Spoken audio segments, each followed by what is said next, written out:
আসসালামু আলাইকুম আমার প্রিয় শিক্ষার্থীবৃন্দ, আশা করি তোমরা ভালো আছো এবং সুস্থ আছো। শুরু করে দিলাম আমাদের নাটকের বহুল কাঙ্ক্ষিত সেই ক্লাসগুলো। তোমরা একটু জয়েন হও, যুক্ত হও, আমি একটু দেখি সবকিছু ঠিকঠাক আছে কিনা। মূলত আজকে তোমরা ক্লাসটা করবা হচ্ছে তোমার ধরো খুব এনজয় করে ক্লাসটা করবা, কোনো চাপ না নিয়ে ক্লাসটা করবা এবং সময় নিয়ে এইবারের মতোই শেষবারের মতো এই নাটক এবং ইয়ের ক্লাসগুলা করে ফেলবা, ঠিক আছে?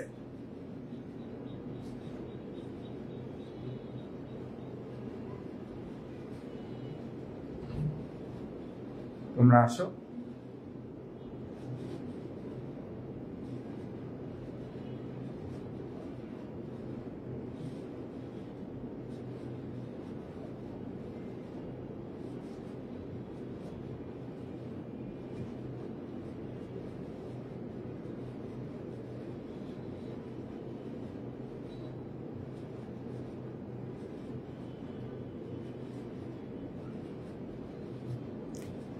ওকে, তোমরা একসাথে অনেকেই চলে আসছো। আমি একটু ক্লাসটা খোঁজার চেষ্টা করি। আমি একটু দেখি, আমি একটু পিন করে দিই ক্লাসটাকে। সাউন্ড ঠিক আছে নাকি? সাউন্ড সাউন্ড সাউন্ড কি ঠিক আছে? একটু দেখো তো। সাইলেন্ট টাইলেন্ট করি সবকিছু।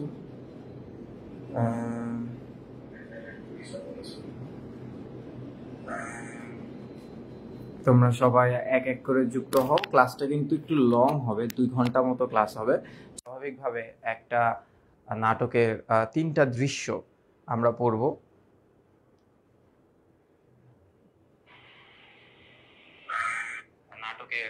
এবার ঠিক আছে, এবার ঠিক আছে। এবার আমি তোমাদের সামনে উপস্থিত হই। আমাকে দেখে তোমরা হয়তো বা চিনতে পারতেছো না, আমি তোমাদের সাকিব ভাই। তোমরা আবার কেউ ভেবো না যে আমি তোমাদের অনেক জুনিয়র এবং ছোট একজন এসে ক্লাস নিতেছে। হ্যাঁ ঠিক আছে, দাড়ি মুছ কেটে আমি একদম 10 বছর পিছিয়ে চলে গেছি, কিন্তু আবার 1 সপ্তাহের মধ্যে দেখবা নাটক পড়াতে পড়াতে আমি আগের লোকে ফিরে আসছি। তো তোমরা একটু যুক্ত হও। আজকে আমি বইটা একটু নামাই। বইটা নামানোই আছে, আমি বইটা পাঠাইছি তোমাদেরকে। তোমরা ততক্ষণে জয়েন হয়ে যাও, আমি এভরিওয়ান মেনশন দিচ্ছি একটু পরে। আমরা এই যে সহপাঠে আজকে যতটুকু পড়বো ততটুকুই এখানে নামানো আছে, ঠিক আছে? ততটুকুই এই জায়গায় নামানো আছে। তো আমরা দ্রুত শুরু করি, খুব ধীরে ধীরে পড়বো। আসো। এই ক্লাসটা আমি অদম্যবাসী এবং ইবিআইবাসীর জন্য উন্মুক্ত করে দিব। তোমাদের 2টা গ্রুপেই তোমরা এই ক্লাসটা পাবা এবং যাদের এই ক্লাসটা খুব প্রয়োজন তারা এই ক্লাসটা, বিশেষ করে 25 ব্যাচ, 24 ব্যাচের তো পরীক্ষা, 25 ব্যাচ এই ক্লাসটা নিজেদের সংগ্রহে রেখে দিবা, কারণ লাইন বাই লাইন ব্যাখ্যা করে পড়াবো। উপন্যাস যেরকম আমি একটা সামারাইজড ভার্সন পড়াইছি, কিন্তু এখানে আমি প্রত্যেকটা লাইন ব্যাখ্যা করে করে পড়াবো। তো এরপরে যেটা করার চেষ্টা করব যে আমাদের যতগুলো ইবিআই কোর্স আসবে আমি রেকর্ড ক্লাসগুলা, প্রিমিয়াম রেকর্ড ক্লাসগুলা গ্রুপগুলোতে দিয়ে দিব। কারণ হচ্ছে নাটক এবং উপন্যাস যদি লাইন বাই লাইন পড়ানো হয় তবে সময়টা অনেক বেশি চলে যাবে, এক্ষেত্রে ক্ষতি হয়ে যাবে। এই কারণে আমি চেষ্টা করব যেগুলোকে আমি রেকর্ড ভার্সনে খুব প্রিমিয়ামভাবে এই ক্লাসগুলো আমরা প্রাইভেট গ্রুপগুলোতে শেয়ার করব। তো এখন তোমাদের এই ক্লাসটা আমি করাচ্ছি। এই ক্লাসটা করানোর টাইমে আমার 2017 সালের যে বইটা, মানে 17 সাল বলতে আমি 2015 সালে বইটা পাই। এই বইটা দেখতে এরকম, আর তোমাদের বইটা একটু অন্যরকম, কিন্তু 2টা জিনিসই সেম। এখন এই যে যখন আমরা পড়বো, হ্যাঁ, যখন আমরা পড়বো দেখো, এই যে প্রত্যেকটা লাইন বাই লাইন দেখা দিয়ে আমি পড়ছিলাম, এভাবে তোমরা একটু বইতে লিখে ফেলার চেষ্টা করবা, কারণ আজকে কিন্তু স্লাইড দেখে পড়ানোর কিছু নাই। আর চরিত্র, পক্ষের চরিত্র এবং বিপক্ষের চরিত্র, এভাবে যদি আমি আগে করে পড়াই তাহলে 40টার বেশি চরিত্র এই গল্পে পাওয়া যায়, এই রচনায় পাওয়া যায়, যেটা আসলে যদি আগে করানো হয় তবে শেষ পর্যন্ত যেতে যেতে তোমাদের নামগুলো মনে থাকবে না। এই কারণে প্রতি দৃশ্য অনুযায়ী যে চরিত্রগুলো আমাদের পাওয়া যায় সেগুলো আমি ব্যাখ্যা দিয়ে দিয়ে পড়ানোর চেষ্টা করব। তো এইখানে আমাদের প্রথম অঙ্কটা আছে একটা, এই নাটকে টোটাল অঙ্ক আছে 4টা, দৃশ্য আছে টোটাল 12টা, এবং সিরাজ এই মানে নিজে থেকে আছে হচ্ছে আমাদের টোটাল 8টা দৃশ্যে। তো এখন আমরা শুরু করব। তোমরা কয়জন ক্লাসে আসছো কিংবা না আসছো এটা আসলে এখন মুখ্য বিষয় হবে না, কারণ অনেকেরই কলেজ আছে, অনেকেই কলেজে গেছে, অনেকের আবার পরীক্ষা চলে। তো যারা যারা ক্লাসটাতে আসো তাদেরকে আমি ওয়েলকাম জানাচ্ছি। ক্লাসে 47 জন আসো তোমরা।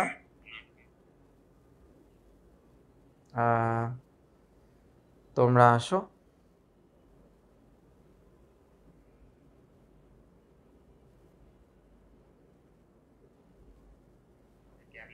ওয়েলকাম জানাচ্ছি। ক্লাসে 47 জন আসো তোমরা।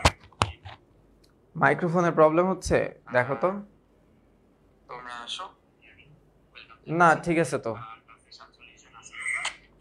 দাঁড়া, আমি সবকিছু চেক দিয়ে আনি। হ্যাঁ, সবকিছু চেক দিয়ে আমি দেখতেছি। আগে বলো সবকিছু ঠিকঠাক আছে কিনা। সাউন্ড কম, সাউন্ডটাকে বাড়াতে হবে।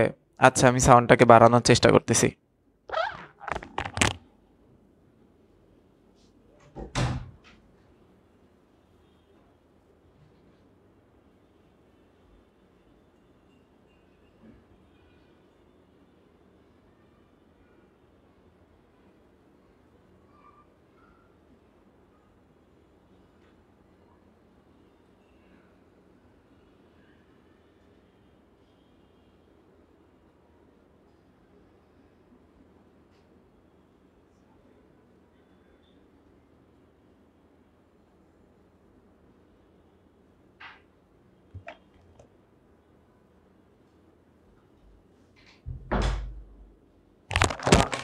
আমার মনে হয় এখন ঠিকঠাক হবে। ঠিক আছে, এখন আমার মনে হয় ঠিকঠাক হবে। তো তোমরা সবাই একটু দ্রুত ক্লাসটাতে যুক্ত হও সবাই। হ্যাঁ, যে কয়জন পারো যুক্ত হতে তারাই আসো, সমস্যা নাই। আমরা বাকিটা পড়ার চেষ্টা করি বা পুরাটা পড়ার চেষ্টা করি। ঠিক আছে, তোমরা একটু আসো, সবাই আসো, সবাই সবাই বলতে সবাই আসো। আচ্ছা,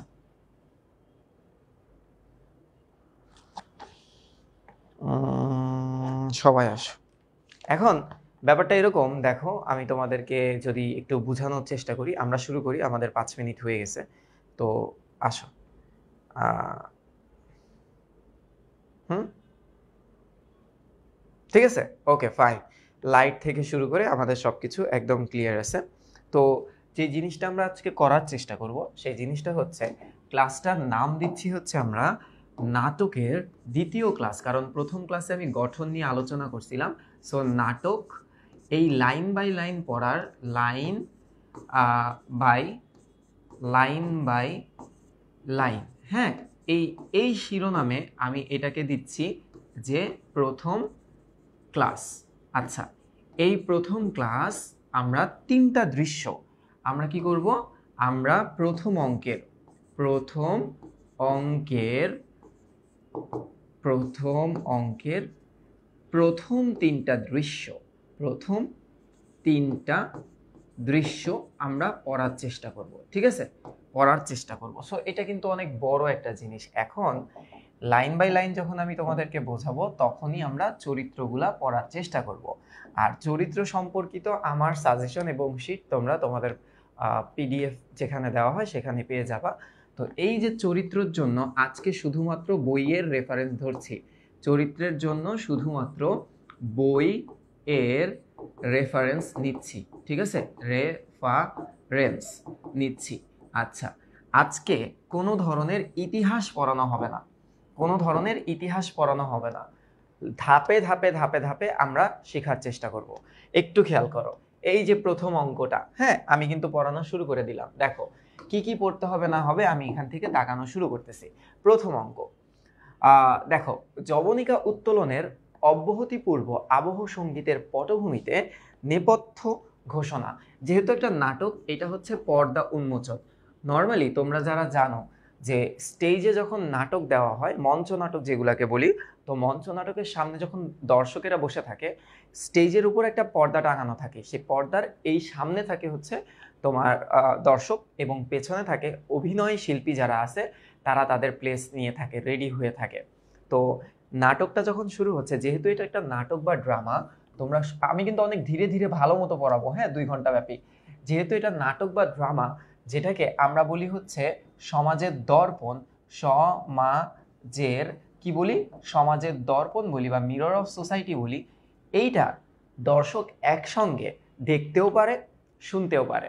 নর্মালি যে জিনিসটা দেখা যায় যে এই নাটকটাই কিন্তু দর্শক সব থেকে বেশি কানেক্ট করতে পারে নিজেদের সাথে। এবং নাটক তোমরা জানো যে নাটক আছে হচ্ছে 3 ধরনের। এক ধরনের নাটককে আমরা বলি হচ্ছে ট্র্যাজেডি নাটক, এবং সিরাজ নাটকটাও কিন্তু ট্র্যাজেডি নাটক। তারপরে আরেক ধরনের নাটককে আমরা বলি কমেডি নাটক, মোটেও সিরাজ নাটকটা কিন্তু কোনো কমেডি নাটক না।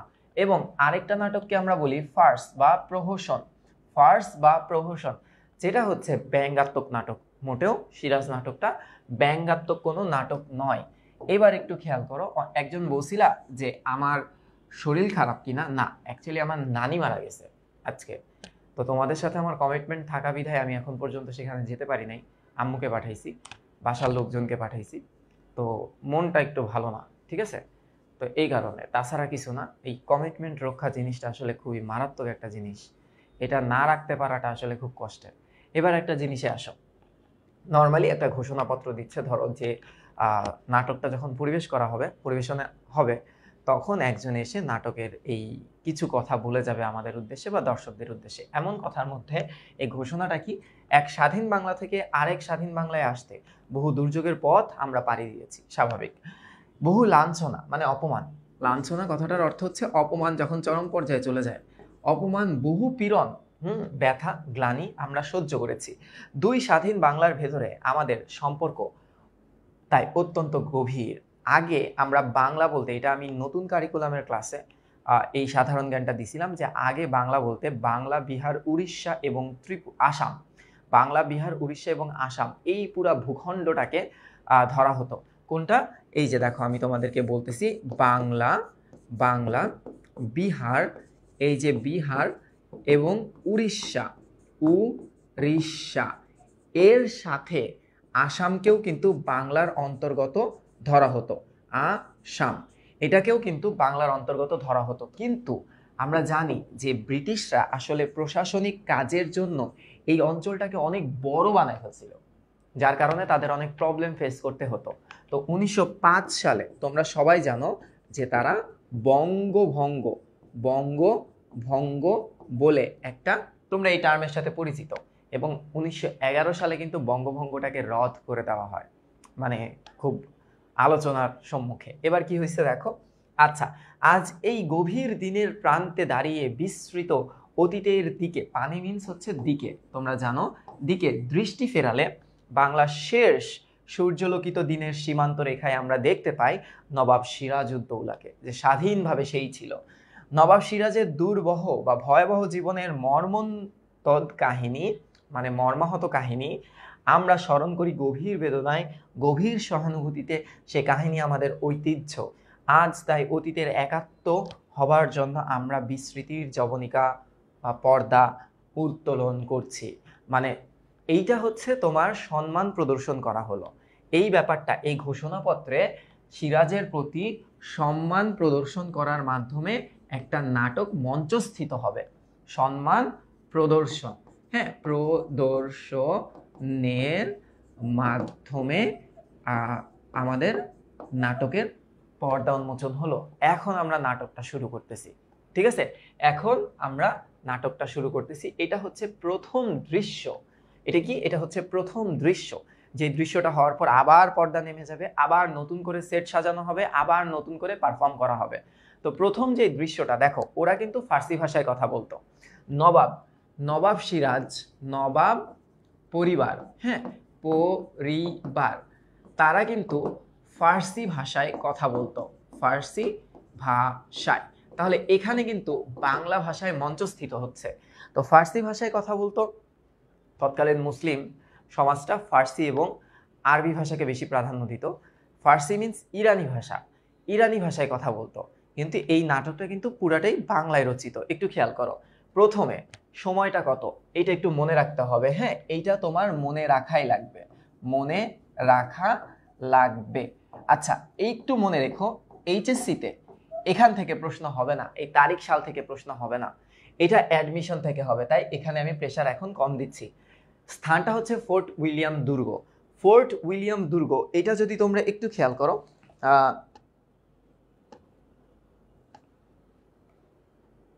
আহারে জুবেরা পারভিন আইডি থেকে কারেন্ট দিল মাত্র, দোয়া করবে। তোর ক্লাস করা লাগবে না, ক্লাস করা লাগবে না, ঠিক আছে ভাই। ক্লাসটা ক্যান্সেল করব না? থাক, দরকার নেই। তোর ক্লাস করা লাগবে না, রুমের মধ্যে পানি আছে, ক্লাস করার কোনো মানে হয় না। এখন একটু সেফ থাকাটা ইম্পর্টেন্ট, হ্যাঁ। এত লেখাপড়া করে কিছু হবে না। এবার একটু হ্যাঁ, আচ্ছা, ফোর্ট উইলিয়াম দুর্গটা তাদের রাজা উইলিয়ামের নামে এই দুর্গটা করা হয়েছিল 1706 সালে, ঠিক আছে। ফোর্ট উইলিয়াম দুর্গ এটা করে রাজার নামে, উইলিয়াম রাজার নামে, হ্যাঁ। আচ্ছা, এইটা একটু মনে রেখো, রাজার নামে। আচ্ছা, এইটা একটা দুর্গ তারা তৈরি করতো, বিভিন্ন কাজে দুর্গ তারা তৈরি করতো। আমরা ফেব্রুয়ারি 1969 কবিতায় পাইছি না, ঘাতকের অশুভ আস্তানা, যেখানে অস্থায়ীভাবে তারা থাকতো বা কিছু একটা করতো, তাদের সেনা মোতায়েন করে রাখতো। তো এই দুর্গগুলা আগের সময়কার, এটাকে বলা হয় ফোর্ট, আগের সময় অনেক বেশি প্রচলিত ছিল, যেটা এখন বর্তমানে দেখা যায় না। তো নাটকটা শুরু করার আগে এখানে আমাদের কিছু ক্যারেক্টার্স আছে। এই ক্যারেক্টার্সগুলো কিভাবে দেখো, মঞ্চে প্রবেশের পর্যায় অনুসারে মঞ্চে সবার আগে কি আসবে? Captain Clayton. এই ক্যাপ্টেন ক্লেটন ছিল ফোর্ট উইলিয়াম দুর্গের একজন নেতা বা ক্যাপ্টেন। ইনি ছিল ফোর্ট উইলিয়াম, হ্যাঁ, ফোর্ট উইলিয়াম দুর্গের ক্যাপ্টেন, হ্যাঁ, দুর্গের ক্যাপ্টেন উনি ছিল। আচ্ছা, এরপরে দেখো ওয়ালি খান ছিল একজন বাঙালি, কিন্তু উইলিয়াম দুর্গের একজন কর্মকর্তা।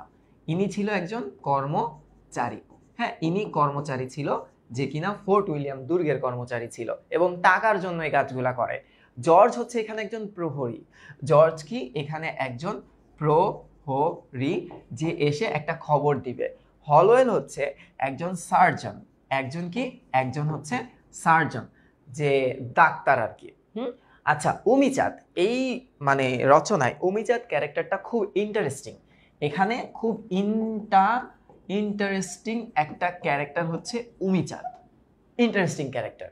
সে মানে বলা যায় যে টোটালি ফেক এবং বাটপার টাইপের মানুষ, ফেক ও বাটপার, এবং আমরা তাকে দোমুখা বলতে পারি। সে কখনো কখনো ইংরেজদের পাও চাটে, কখনো কখনো নেতার পাও চাটে, আমাদের নবাবের পাও চাটে। এই ভাষাই তাকে আসলে আমরা বলতে পারি সে এরকম মানুষ, দৌলতের পূজারী। আস্তে আস্তে ক্যারেক্টারগুলো আরো বিল্ড আপ হবে।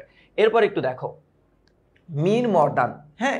এখানে তোমরা মীর মর্দানের লাইনটা পাবা কোথায় জানো? 13 নম্বর পেজে সর্বপ্রথম মীর মর্দানের লাইনটা আসে, যে একজন কৌশলী এবং খুব ভালো যোদ্ধা ছিল, খুব বিশ্বস্ত যোদ্ধা ছিল। তার মানে আমরা ইনাকে বলতে পারি ইনি হচ্ছে সিরাজের লোক, ইনি হচ্ছে সিরাজের সেনাপতি, সিরাজের পক্ষের, মানে শেষ পর্যন্ত সিরাজের পক্ষে ছিল। ইনি খুবই তোমাদেরকে একটু বলি যে কৌশলী এবং ভালো ছিল, এবং খুবই ভালো ও কি ছিল? কৌশলী ছিল, কৌশলী, হ্যাঁ। আচ্ছা, মানিকচাঁদ, এই মানিকচাঁদ ক্যারেক্টারটাও তোমরা যদি একটু খেয়াল করো, তোমাদের এই জায়গায় যদি একটু খেয়াল করো, দেখো মানিকচাঁদ অনেক বড় একটা ক্যারেক্টার। মানিকচাঁদ এই ক্যারেক্টারটা অনেক বড় ক্যারেক্টার এবং এই গল্পের জন্য খুব ইম্পর্টেন্ট একটা ক্যারেক্টার। এখানে দেখো, এই যে তোমরা উমিচাঁদ সম্পর্কে এখানে একটু জানতে পারবা, মানিকচাঁদ সম্পর্কেও এখানে তোমরা জানতে পারবা। তোমরা একটু দেখো, এখানে সবকিছু বর্ণনা করা আছে, তবে আমরা পড়তে পড়তে এই জিনিসগুলো একটু জানার চেষ্টা করব। পড়তে পড়তে যাকে হচ্ছে মানিকচাঁদকে কলকাতার দেওয়ান করে যায়, হ্যাঁ, ফোর্ট উইলিয়াম দুর্গ যখন তোমার ইংরেজদের হাত থেকে নবাবের হাতে কন্ট্রোলটা চলে আসে, এখানে পড়তে পড়তেই আমরা দেখব তখন নবাব তাকে ফোর্ট উইলিয়াম দুর্গের বা কলকাতা বলতে পারি আমরা, কলকাতার দেওয়ান ঘোষণা করে যায়। মানিকচাঁদও কিন্তু খুব একটা সুবিধার লোক না, সে কিন্তু সিরাজের বিপক্ষে চলে যায়। এটা আস্তে আস্তে আমরা পাবো, হ্যাঁ, এটা আমরা আস্তে আস্তে এই জায়গায় পাবো। এই যে দেখো, রাজা মানিকচাঁদ ছিল নবাবের সেনাপতি। তিনি বাঙালি কায়স্থ ঘোষ বংশে তার জন্ম। নবাবের গোমস্তা হিসেবে, গোমস্তা মিন্স হচ্ছে সহকারী বা আমরা বলতে পারি চাকর হিসেবে তিনি কর্মজীবন শুরু করে। পরে কি হয় দেখো, পরে আলীবর্দীর সুনজরে পড়ে মুর্শিদাবাদে সেরেস্তাদারি পেয়েছিল।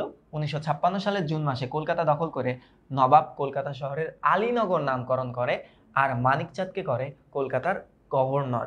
কিন্তু বিশ্বাসঘাতক মানিকচাঁদ ইংরেজদের সাথেই সর্বদা যোগাযোগ রক্ষা করছিল। তার মানে এই জায়গায় আমরা পড়তে পড়তে দেখো চরিত্রগুলো কিন্তু পরে সামারাইজ করবো আমি, না টাইম বহুত ওয়েস্ট হবে। এই কারণে আমি ধরে ধরে তোমাদের আগে বলে দিতেছি। মানিকচাঁদ কেমন? মানিকচাঁদ হচ্ছে এক বিশ্বাসঘাতক। কিরকম? বিশ্বাসঘাতক। নবাব সিরাজ সম্পর্কে তো বলার কিছু নাই। রায়দুল্লভ এবং ওয়ার্ডস, এখানে দুইটা ক্যারেক্টার আছে, এক হচ্ছে রায়দুল্লভ আর একটা হচ্ছে ওয়ার্ডস। এরা কেমন এটা তো একটু জানতে হবে। দেখো ওয়ার্ডস হচ্ছে কলকাতায় যে কুঠির, মানে তোমরা এখানেই আমি তোমাদেরকে বলি, দাঁড়াও এখানে সবকিছু আছে, একটু দেখো, অল্প একটু দেখো, তারপরে আমি আমার মতো করে পড়াবো। ওয়ার্ডসকে সেটা আগে দেখি। ওয়ার্ডস হচ্ছে ইস্ট ইন্ডিয়া কোম্পানির কাশিমবাজার কুঠির পরিচালক ছিল। ইস্ট ইন্ডিয়া কোম্পানি কি? ইস্ট ইন্ডিয়া কোম্পানি হচ্ছে একটা অর্গানাইজেশন ছিল যাদের কাজ হচ্ছে ব্যবসা করা, এবং সেই ব্যবসা কাশিমবাজারের কুটির পরিচালনার দায়িত্বে যে ছিল সে হচ্ছে ওয়ার্ডস। ইংরেজদের সঙ্গে চুক্তি অনুসারে নবাবের দরবারে ইংরেজ প্রতিনিধি হিসেবে প্রবেশাধিকার তার ছিল। প্রবেশাধিকার বলতে ধরো আমি ফার্স্ট টিউটোরিয়ালে কাজ করি, ফার্স্ট টিউটোরিয়াল আমাকে একটা দায়িত্ব দিছে যে ফার্স্ট টিউটোরিয়ালের ধরো কুষ্টিয়া ব্রাঞ্চটা আমার দেখাশোনা করতে হবে। এখন এই সুবাদে ফার্স্ট টিউটোরিয়ালে হেড অফিসে ঢোকার অনুমতি আমার আছে। বুঝতে পারছো তো ব্যাপারটা? এবার দেখো নাদুস নুদুস মোটাসোটা এবং দেখতে সহজ সরল এই লোকটি ছিল আদর্শ নীতিনৈতিকতা বিবর্জিত মানুষ, খারাপ মানুষ। সব প্রকার মিথ্যা আশ্রয় গ্রহণে তার জুড়ি ছিল না। মির্জাফর সহ অন্যান্য বিশ্বাসঘাতকের সাথে তারা সর্বশেষ সব সময় যোগাযোগ রাখত। নারীর ছদ্মবেশে ষড়যন্ত্রের সভায় উপস্থিত হয়ে একাধিকবার তাকে শুলে চড়িয়ে হত্যা করার কথা ঘোষণা করেছিল, কিন্তু রাজবল্লভের পরামর্শে নবাব তাকে ক্ষমা করেন। তাহলে এই জায়গায় আমরা এই ওয়ার্ডস ক্যারেক্টারটা দেখলাম। ওয়ার্ডস ক্যারেক্টারটা ভালো ক্যারেক্টারটা না। ওয়ার্ডস ক্যারেক্টারটা কেমন? ওয়ার্ডস হচ্ছে খারাপ ক্যারেক্টার।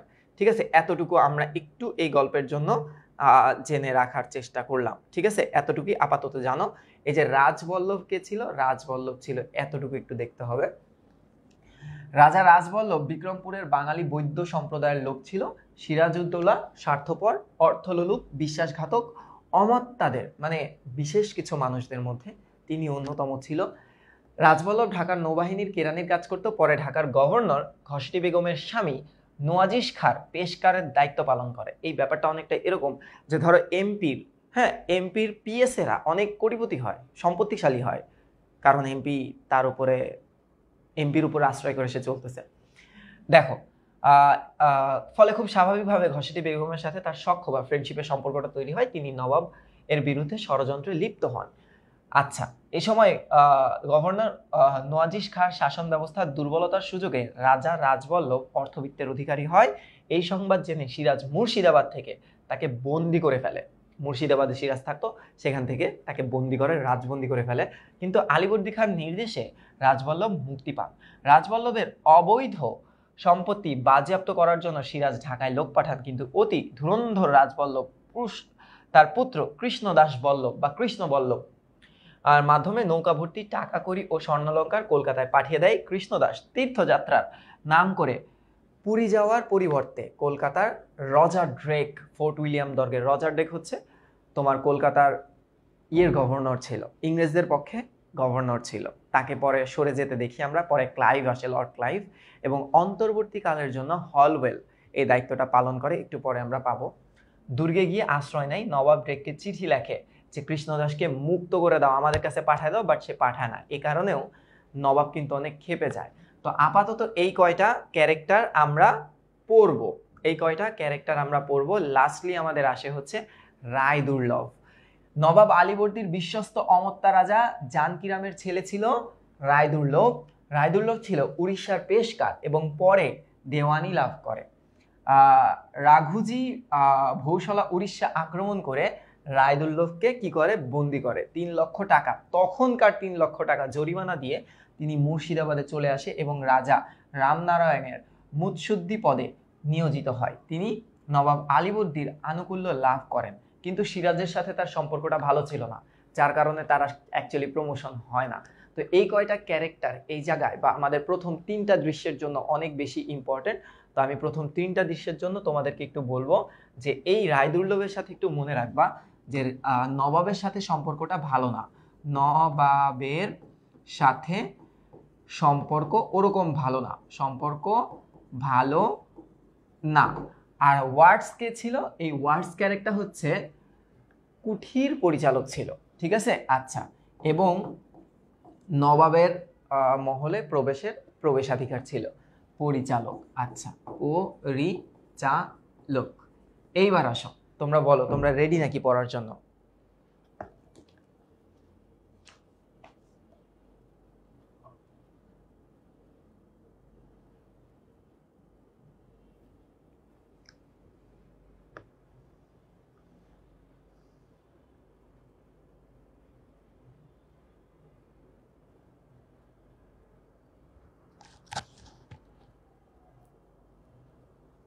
একজন বলছো দেওয়ানি মানে কি? দেওয়ানি মানে সুবেদার, দেওয়ানি মানে সুবেদার, ঠিক আছে।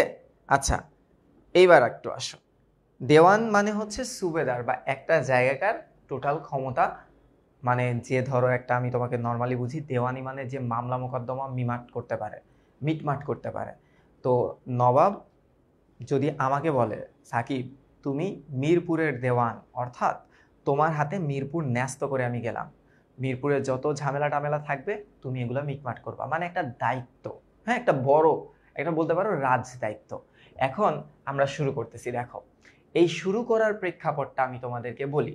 শুরু করার প্রেক্ষাপটটা হচ্ছে এমন, এই ফোর্ট উইলিয়াম দুর্গ নবাবের দল আক্রমণ করে। এই আক্রমণ করার কারণ হিসেবে নবাব এখানে কয়েকটা কথা বলে।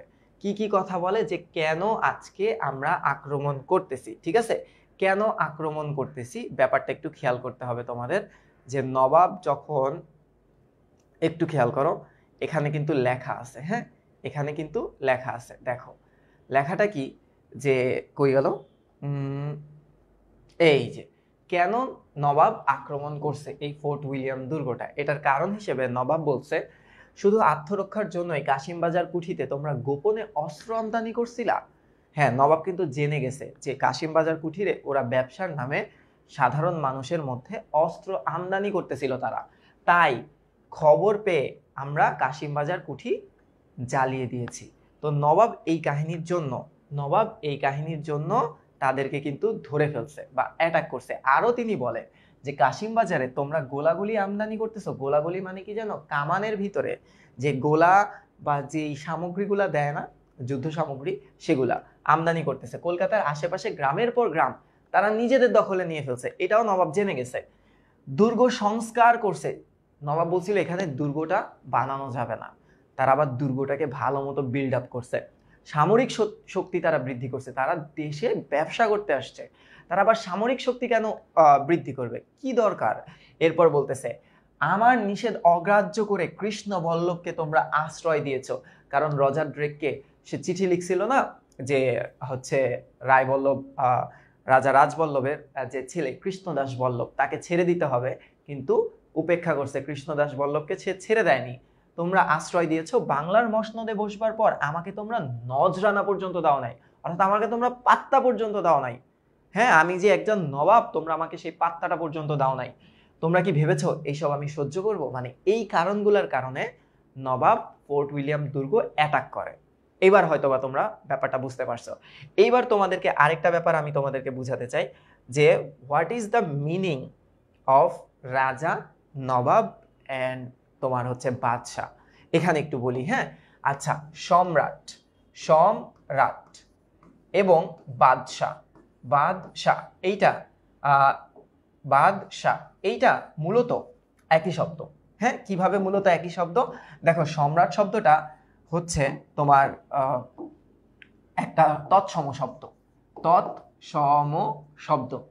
বাদশাহ শব্দটা একটা ফার্সি শব্দ, ফার্সি শব্দ, ঠিক আছে। বাদশাহ শব্দটা কি? ফার্সি শব্দ। এখন এদের ব্যবহারটা আবার ভিন্ন, ডিফারেন্ট ওয়েতে এরা ব্যবহার হয়। দেখো, টোটাল ভারতবর্ষের যে কিং, টোটাল ভারতবর্ষ, মানে আমি যদি বলি টোটাল ভারতবর্ষ, এই টোটাল ভারতবর্ষ যে রাজ করতেছে, রাজ যিনি করেন করেন সেই হচ্ছে সম্রাট। সে কি? সেই হচ্ছে সম্রাট। তার মানে সুপ্রিম পাওয়ারটা কার কাছে? সম্রাটের কাছে। এবার আসো, টোটাল, এই যে একটু খেয়াল করো, এইটা টোটাল ভারতবর্ষ, তার মানে এই টোটাল ভূখণ্ডের যিনি অধিপতি তাকে আমরা সম্রাট বলবো। কিন্তু এই টোটাল অঞ্চলটা তো অনেক ভাগে বিন্যস্ত, অনেক ভাগে বিন্যস্ত, অনেক ভাগে বিন্যস্ত না? এগুলো কি আলাদা আলাদা প্রদেশ না? ধরো এই জায়গায় কর্ণাটক আছে, এই জায়গায় লখনৌ আছে, এই জায়গায় মহারাষ্ট্র আছে, এই জায়গায় বাংলা, বিহার, উড়িষ্যা আছে। তো ভিন্ন ভিন্ন স্টেটের দায়িত্বে যে ছিল তাদেরকে আমরা কি বলবো? তাদেরকে আমরা বলবো নবাব। তাহলে চূড়ান্ত ক্ষমতার অধিকারী কে? চূড়ান্ত ক্ষমতার অধিকারী হচ্ছে বাদশাহ, তারপরে নবাব। এবং রাজা কাদেরকে বলতেছি? রাজা বলতেছি, চিন্তা করে এখন যেমন টোটাল একটা স্টেটের ভিতরে আলাদা আলাদা এমপি আছে না, আলাদা আলাদা মিনিস্টার, কাউন্সিলর আছে না, যারা নবাবের থেকে ছোট, যারা ছোট ছোট জায়গার আমরা বলতে পারি দেওয়ান, তারা হচ্ছে রাজা, তারা হচ্ছে রাজা। এই কারণে দেখবা তোমরা বিভিন্ন বাংলাদেশের অনেক জায়গায় দেখবা রাজা রানীর বাড়ি আছে।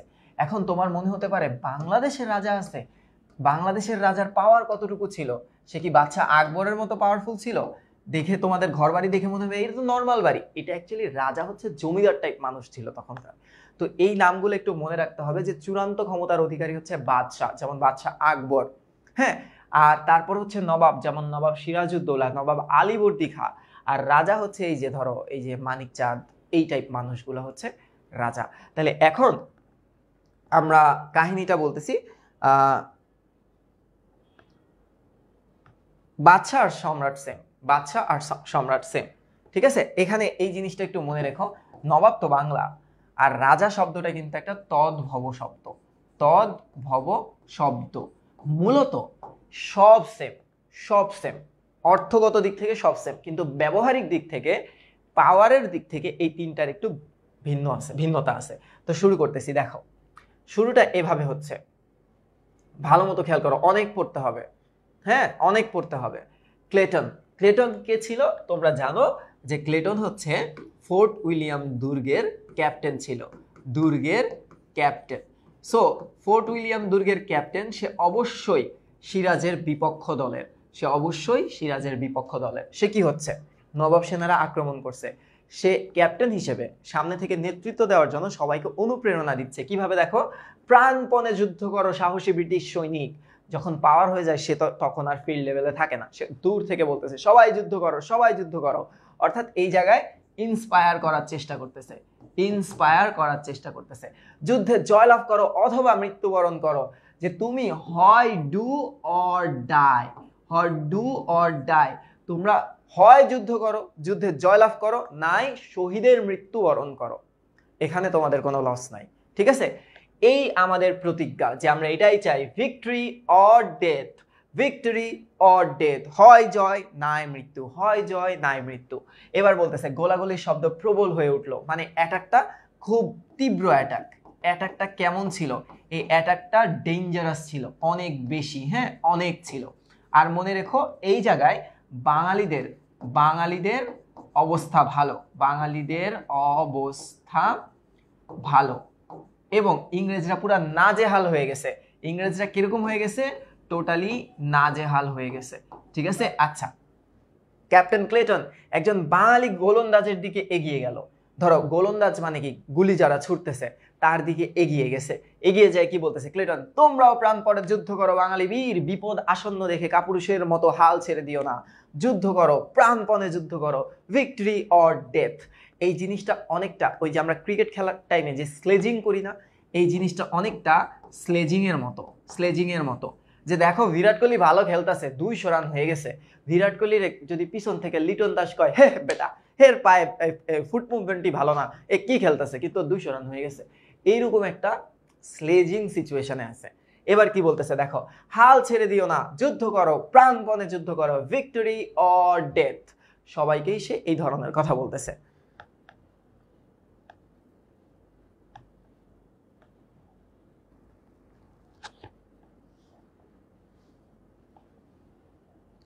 ঠিক আছে, এবার একটু খেয়াল করো, এবার কি বলতেছে ক্লেটন, সরি, হ্যাঁ এবার দেখো একজন প্রহরীর প্রবেশ।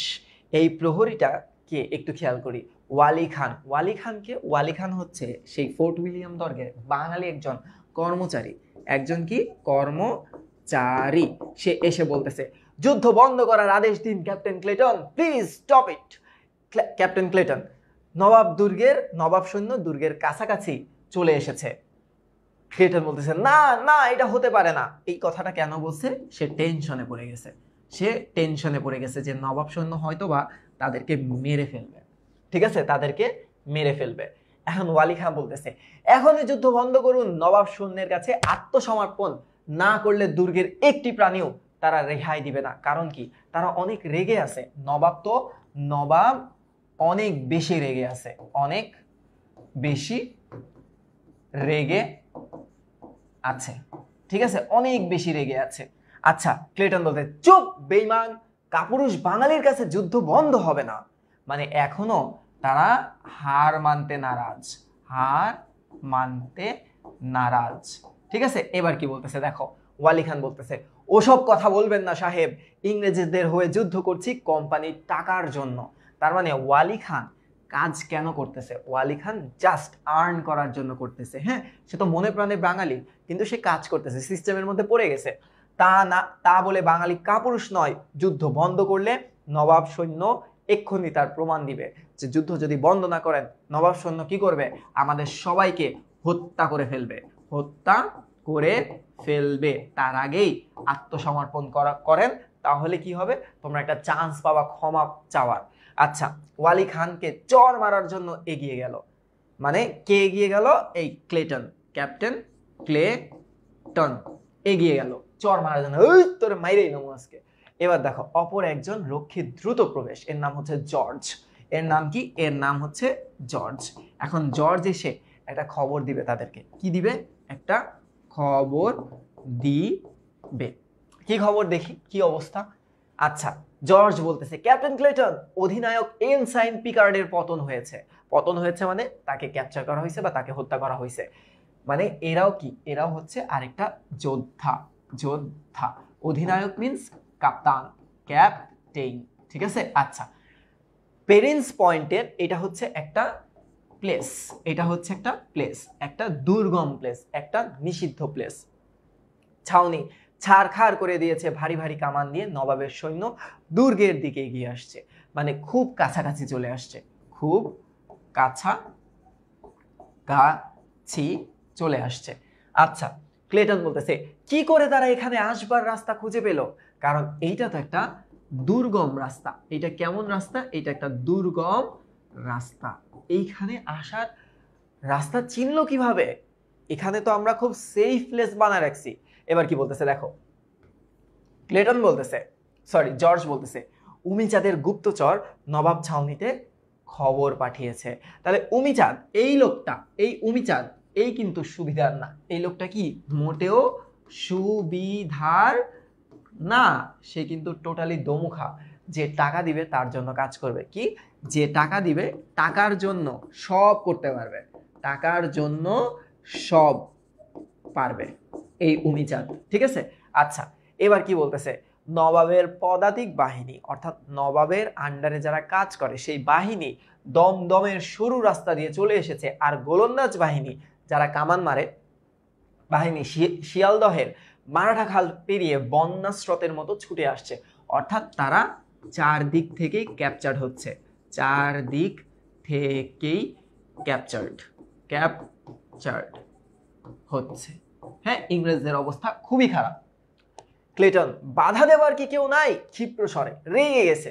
ক্যাপ্টেন মিনচিন দমদমের রাস্তাটা উড়িয়ে দিতে পারেনি। এই ক্যাপ্টেন হচ্ছে আরেকজন যার নাম মিনচিন। এ কিন্তু ভেগে গেছে, এ পালাইছে ভয়ে। এবার দেখো জর্জ বলতেছে ক্যাপ্টেন মিনচিন, কাউন্সিলর ফকল্যান্ড আর ম্যানিংহাম নৌকোয় করে দুর্গ থেকে পালাই গেছে ভয়ে। কেন? ভয়ে, প্রাণ ভয়ে তারা পালাই গেছে, প্রান্ত রক্ষা করতে হবে। তাহলে এইখানে ক্যাপ্টেন মিনচিন, কাউন্সিলর ফকল্যান্ড আর ম্যানিংহাম এরা কিন্তু সবাই উচ্চ পদস্থ কর্মকর্তা ছিল কোম্পানির। ক্লেটন বলতেছে কাপুরুষ বেঈমান, জ্বলন্ত আগুনের মুখে বন্ধুদের ফেলে পালিয়ে যায়। চালাও গুলি, চালাও গুলি, নবাব সৈন্যদের দেখিয়ে দাও বিপদের মুখে ইংল্যান্ডের বীর সন্তান কতখানি দুর্জয় হয়ে ওঠে। ক্যাপ্টেন ক্লেটনকে কিন্তু ব্রিটিশের সিংহ বলা হয়। তারা হচ্ছে ব্রিটিশের লায়ন, অনেক বেশি শক্তিশালী, এই কারণে তাকে মানে সাহসী আর কি। দেখায় দাও ইংল্যান্ডের বীর সন্তান কতখানি দুর্জয়, মানে এখনো সে হারতে চায় না, হারতে চায় না, ঠিক আছে, এখনো সে ভাব দেখাচ্ছে। হলওয়েল, এই হলওয়েলটা কি? হলওয়েল হচ্ছে একজন ডক্টর। হলওয়েলকে, হলওয়েল হচ্ছে একজন ডক্টর। এটা একটু মনে রেখো, হলওয়েল হচ্ছে একটা ডক্টর। সেই ডক্টর কি? সে ডক্টর কিন্তু আসছে। হ্যাঁ, হলওয়েল হচ্ছে একজন ডাক্তার। দেখি তোমাদের কমেন্ট নেই। পদাতিক বাহিনী বলতে, পদাতিক বলতে বোঝায় হচ্ছে যারা ইউনিফর্ম সৈন্য। ঠিক আছে, ইউনিফর্ম সৈন্য যারা, তাদেরকে বলা হয় পদাতিক।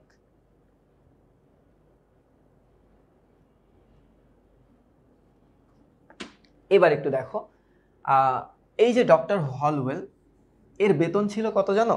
এই ডক্টর হলওয়েলের বেতন ছিল মাত্র 50 টাকা, সে যখন কলকাতায় আসে।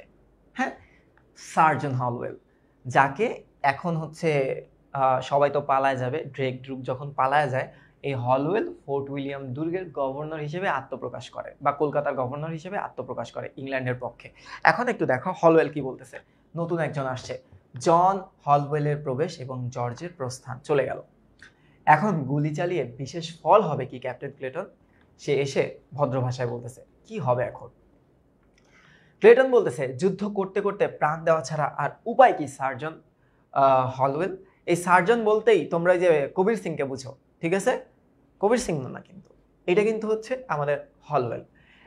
হলওয়েল বলতেছে আমার মনে হয় গভর্নর রজার ড্রেক এর সঙ্গে একবার পরামর্শ করে নবাবের কাছে আত্মসমর্পণ করাই এখন যুক্তিসঙ্গত, কারণ তখন নবাবের কি হবে? নবাব মাফ করবে আমাদেরকে, আদারওয়াইজ সে তো হত্যাই করে ফেলবে, বন্দি বানায় ফেলবে আমাদেরকে। সো আত্মসমর্পণ করাই একটা বেটার অপশন, এটা সে বলল, কারণ এটাই তার কাছে একটা বেটার অপশন বলে মনে হলো। এরপরে কি বলতেছে একটু খেয়াল করো ক্লেটন, তাতে কি নবাবের অত্যাচারের হাত থেকে আমরা রেহাই পাবো ভেবেছেন? হ্যাঁ, নবাব কি আমাদের ছেড়ে দিবে?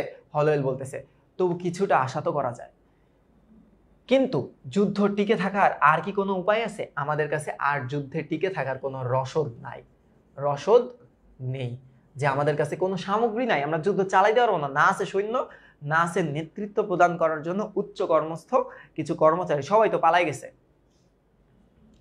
গোলাগুলি যা আছে তা দিয়ে আজ সন্ধে পর্যন্ত যুদ্ধ করা যাবে না।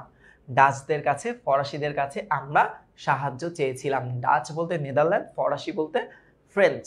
এখন তোমরা একটু মনে রাখবা যে সবার সাথেই সম্পর্ক খারাপ, সবার সাথেই কি সম্পর্ক সম্পর্ক খারাপ ইংরেজদের। কারণ ইংরেজরা যখন ব্যবসা করতে আসে তারা সবার আগে পর্তুগিজদের উচ্ছেদ করার চেষ্টা করে, ডাচদের উচ্ছেদ করার চেষ্টা করে, ফরাসিদের সাথে তো তাদের জন্মান্তরের গ্যাঞ্জাম। এবং আমরা জানি যে ফরাসিরা ব্রিটিশদের কাছে হেরে যায়, নেপোলিয়ান ওয়াটারলু যুদ্ধে সে কিন্তু হেরে যায়। হ্যাঁ, তোমরা জানো যে ডিউক অফ ওয়েলিংটনের কাছে, ডিউক অফ ওয়েলিংটন মানে কি? ডিউক অফ ওয়েলিংটন তারাই হয় যারা পরবর্তীতে রাজা হয়। ডিউক বলতে বোঝায় যুবরাজ। ওয়েলিংটনের যুবরাজের কাছে কিন্তু হেরে যায় ওয়াটারলু যুদ্ধে। ওয়াটারলু হচ্ছে বেলজিয়ামে। তো তারা কিন্তু অ্যাকচুয়ালি ঐতিহাসিকভাবেই ফরাসিদের দেখতে পারে না, ফরাসি মানে ফ্রেঞ্চ। এখন একটু দেখো, কিন্তু সৈন্য তো দূরের কথা, এক ছটাক বারুক পাঠিয়েও আমাদেরকেও সাহায্য করলো না, করবে কিভাবে? বাইরে গোলাগুলির আওয়াজ প্রবলতর হয়ে উঠল। ক্লেটন, তাহলে আপনি এখন এখানে অপেক্ষা করুন, আমি গভর্নর ড্রেকের সঙ্গে একবার আলাপ করে আসি। সে কিন্তু এখন পালায় যাবে। আচ্ছা, ক্লেটনের প্রস্থান। বাইরে থেকে যথারীতি গোলাগুলির আওয়াজ আসছে। হলওয়েল চিন্তিতভাবে এদিক ওদিক পায়চারি করতেছে, সে চিন্তা করতেছে এভাবে এখন কি করা যায়, এখন কি করা যায়। এইদিকে রজার ড্রেক ভাগছে, এদিকে ক্যাপ্টেন মিনচিন ভাগছে, ফকল্যান্ড ভাগছে, ক্যানিংহাম ভাগছে, সবাই ভাগছে। ঠিক আছে, সবাই ভাগছে, একটু খেয়াল করো। এখন কিন্তু সবাই ভাগছে, ক্যানিংহাম বলছি হয়তো আমি, ম্যানিংহাম, সবাই ভাগছে। ক্লেটনও চিপা দিয়ে ভাইগে যাবে। এখন একটু দেখো, হলওয়েল পাইচারি করতেছে, পাইচারি করতে করতে কি হলো? হলওয়েল পাইচারি থামিয়ে হঠাৎ চিৎকার করে বলতেছে এই কে আসো এখানে? আমি তো একলা। হ্যাঁ, কে আসো এখানে? জর্জ বলতেছে প্রহরী। জর্জটা কে ছিল? জর্জ কিন্তু প্রহরী ছিল, প্রহরী। হ্যাঁ, আচ্ছা, বলতে yes sir I am here. Holwell বলতেছে উমিচাঁদকে বন্দি করে কোথায় রাখা হয়েছে? উমিচাঁদকে কিন্তু বন্দি করা হয়েছে, কারণ কি উমিচাঁদ তো আসলে দোমুখা। হ্যাঁ, তাকে বন্দি করে কোথায় রাখা হয়েছে? জর্জ বলতেছে পাশে একটা ঘরে। হলওয়েল বলতেছে তাকে এক্ষুনি এখানে নিয়ে আসো। জর্জ বলতেছে রাইট স্যার। জর্জ দ্রুত বেরিয়ে যায় এবং প্রায় মুহূর্তেই উমিচাঁদকে নিয়ে প্রবেশ করে। এই দোগলার সাথে এখন তার দেখা হবে, দেখো কি বলতেছে, হেল্প চাবে। উমিচাঁদ প্রবেশ করতেই বলতেছে সুপ্রভাত, গুড মর্নিং সার্জন হলওয়েল। এখন এই বিপদের টাইমে গুড মর্নিং কি মানায় একটু তোমরাই বলো তো, যে বিপদের মুহূর্তে বিপদের মুহূর্তে মুহূর্তে কেউ যদি গুড মর্নিং বলে তখন কি হবে বলো তো? মন্দা চাবে না? তার পশ্চাৎ দেশটারে সমান বানায়া এইটা দিয়ে সপাত করে বাড়ি দাও, তো ওরকম একটা সিচুয়েশন হয়েছে। এবার দেখো তো হলওয়েল কি বলতেছে। হলওয়েল বলতেছে সুপ্রভাত, are you kidding with me? হ্যাঁ তাই না? গোলাগুলির আওয়াজ হঠাৎ বন্ধ হয়ে যায়। হলওয়েল বিস্মিত এদিক ওদিক তাকিয়ে বলে নবাব সৈন্যের গোলাগুলি হঠাৎ বন্ধ হয়ে গেল কেন বলুন তো? উমিচাঁদ কান পেতে শুনলো যে আসলেই কি আওয়াজটা বন্ধ হয়েছে। বোধ হয় দুপুরে আহারের জন্য সামরিক বিরতি দেওয়া হয়েছে। হ্যাঁ আচ্ছা, এটা কিন্তু অ্যাজিউম করছে সে। এটা কি করছে? অ্যাজিউম করছে, মানে ধারণা করছে, নট শিওর। এইবার একটু দেখো হলওয়েল বলতেছে এই সুযোগের সদ্য ব্যবহার করতে হবে উমিচাঁদ। আপনি নবাবের সেনাধ্যক্ষ রাজা, সেনাধ্যক্ষ মানে কি? এক সেনাপ্রধান, সেনা অধ্যক্ষ বলতে কি বোঝায়? প্রধান শিক্ষক। তো এরকম সেনাধ্যক্ষ রাজা মানিক চাঁদের কাছে একখানা পত্র লিখে পাঠান, তাকে অনুরোধ করুন নবাব সৈন্য যেন আর যুদ্ধ না করে। দেখো এই কথাটা কেন বলছে? কারণ উমিচাঁদের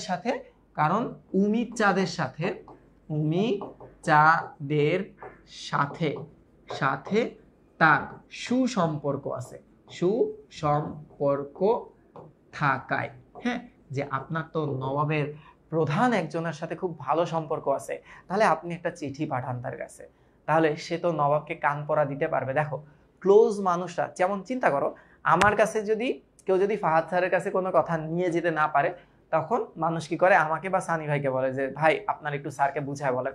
তখন আমরা স্যারকে বুঝায় বলি যে স্যার আসলে সিচুয়েশনটা এরকম, তখন কিন্তু স্যার আমাদের বিশ্বাস করে বিধায় সেই কাজটা ইজিলি হয়ে যায়।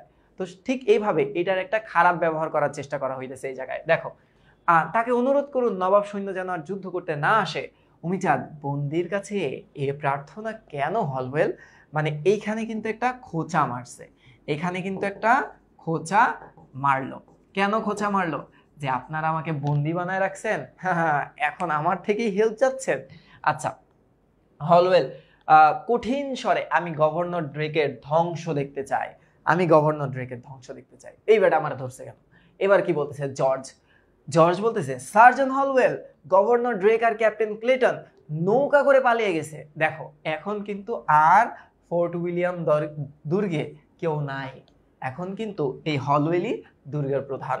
হলওয়েল বলতেছে দুর্গ থেকে পালিয়ে গেছে, আই হাই কি অবস্থা। উমিচাঁদ দুর্ভাগ্য, পরম দুর্ভাগ্য, যে টু ব্যাড লাক। হলওয়েল যুদ্ধ করতে প্রাণ দেবেন বলে আধা ঘন্টা আগেও প্রতিজ্ঞা করতেছিলেন ক্যাপ্টেন ক্লেটন, যে কি বাটপারের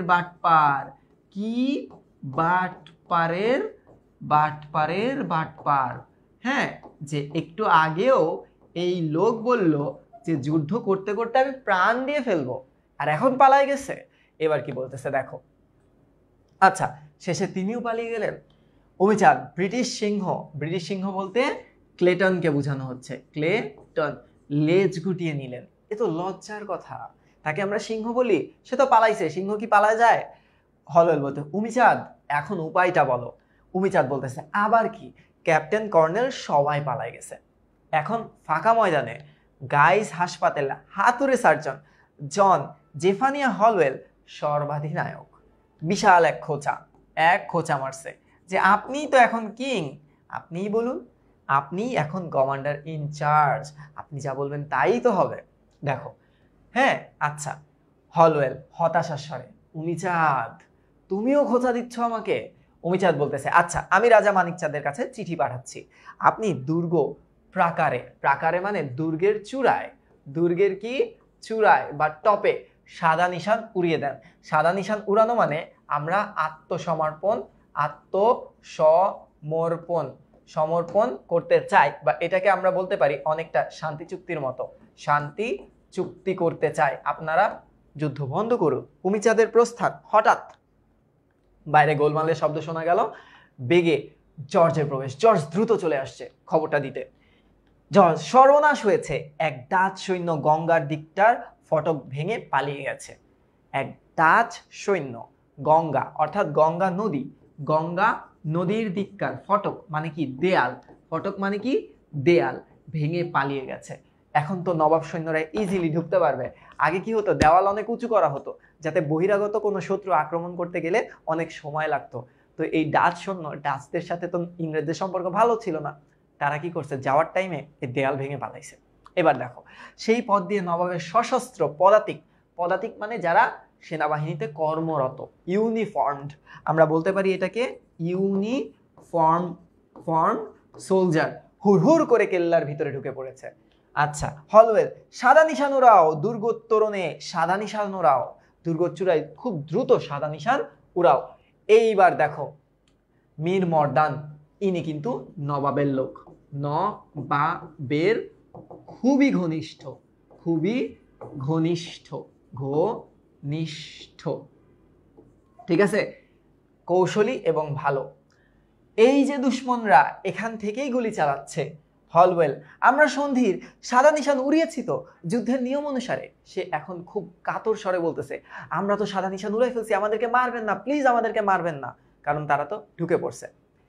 মীর মর্দান, সন্ধি না আত্মসমর্পণ? সন্ধি মানে কি, আমরা কি এখন শান্তি চুক্তি করতে আসছি, নাকি তোমরা আত্মসমর্পণ করছো ভয়ে? হ্যাঁ, নাকি তোমরা ভয়ে আত্মসমর্পণ করলা? কোনটা বলো তো আমাদেরকে। এখন মানিকচাঁদ আসছে। এই মানিকচাঁদও কিন্তু পরে বিশ্বাসঘাতকতা করে, বাট এখন নবাবের সাথে আছে। সে এখন নবাবের সাথে, নবাবের সেনাধ্যক্ষা, নবাবের কি সেনাধ্যক্ষ, হ্যাঁ সেনাধ্যক্ষ, সে আসছে। তার সাথে কিন্তু একেই কিন্তু উমিচাঁদ চিঠি পাঠাইতে চাইছিল, উমিচাঁদ চিঠি পাঠাতে চেলো একটু আগে, হ্যাঁ পাঠাতে চেয়েছিল, হ্যাঁ ওকে। দেখো, মানিকচাঁদ বলতেছে সবাই অস্ত্র ত্যাগ করো, সবাই। মীর মর্দান বলতেছে মাথার উপর হাত তুলুন, hands up, hands up everyone, everyone. আচ্ছা, মানিকচাঁদ বলতেছে তুমি হলওয়েল, তুমি মাথার উপর দুহাত তুলে দাঁড়াও, কেউ এক চুল নড়লে প্রাণ যাবে। মানে স্বাভাবিকভাবে তারা তো ধরা খেয়ে গেছে। তারা কি হয়েছে, তারা তো ধরা পড়ে ফাপড়ে পড়লো, ফাপড় মানে কিন্তু বিপদ পড়লো, হ্যাঁ। আচ্ছা, এবার দেখো দ্রুত গতিতে নবাবের প্রবেশ। নবাব ধরে এরকম করে আসতেছে, নবাবের দ্রুত গতিতে প্রবেশ, নবাব চলে আসছে। নবাব এখন কি বলবে দেখো। আচ্ছা, সিরাজ চারদিক একবার ভালো করে দেখে ধীরে ধীরে হলওয়েলের দিকে গেলেন।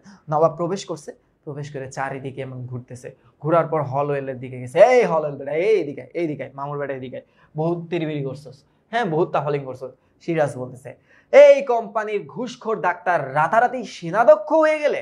সেনাধ্যক্ষ মানে কি, তুমি সেনাপ্রধান কিভাবে হলা, সেনা প্রধান কিভাবে হলা, তোমার কৃতকার্যের, তোমার কর্মফলের, এটা কথার অর্থ হচ্ছে কর্মফলের উপযুক্ত প্রতিফল নেবার জন্য তুমি প্রস্তুত হও হলওয়েল, যে তুমি গেট রেডি, তুমি যা করছো এর শাস্তি তুমি পাবা।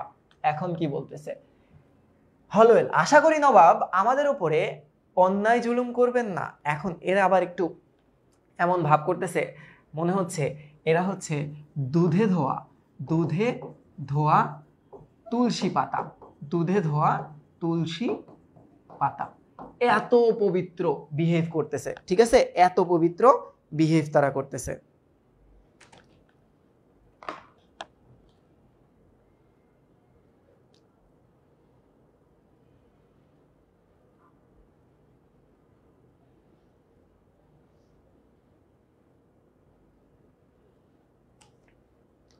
ওকে, এবার একটু খেয়াল করো, বলতেছে এভাবে, হলওয়েল বলতেছে প্লিজ নবাব, আশা করি আমাদের উপরে আপনারা জুলুম করবেন না। হ্যাঁ, ওই যে ওরা তো আবার একটু পশ, ওরা ধরো ইংরেজিতে কথা বলে না, ধরো নবাব যখন নবাবের সাথে যখন ইংরেজিতে কথা বলবে, ওই যে গুলশান বনানীর এই পশ কিডদের মতো কথা বলবে।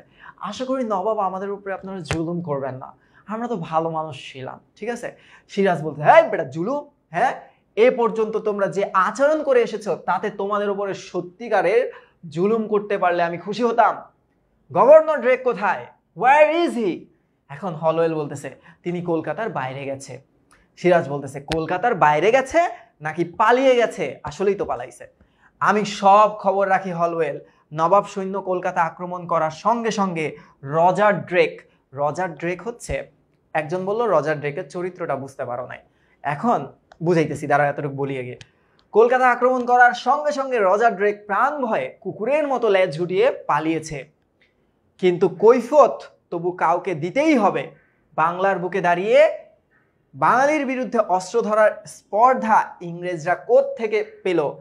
আমি তার কৈফত চাই, আমি তার জবাবদিহিতা চাই, accountability. Please give me the accountability. Why you guys মানে রেইজড আর্মস, মানে অস্ত্র কেন উঠাইছো তোমরা?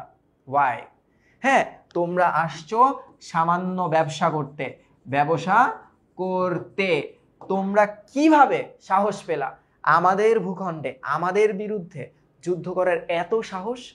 এবার আসো রজার ড্রেক সম্পর্কে আমি তোমাদেরকে একটু বুঝাই।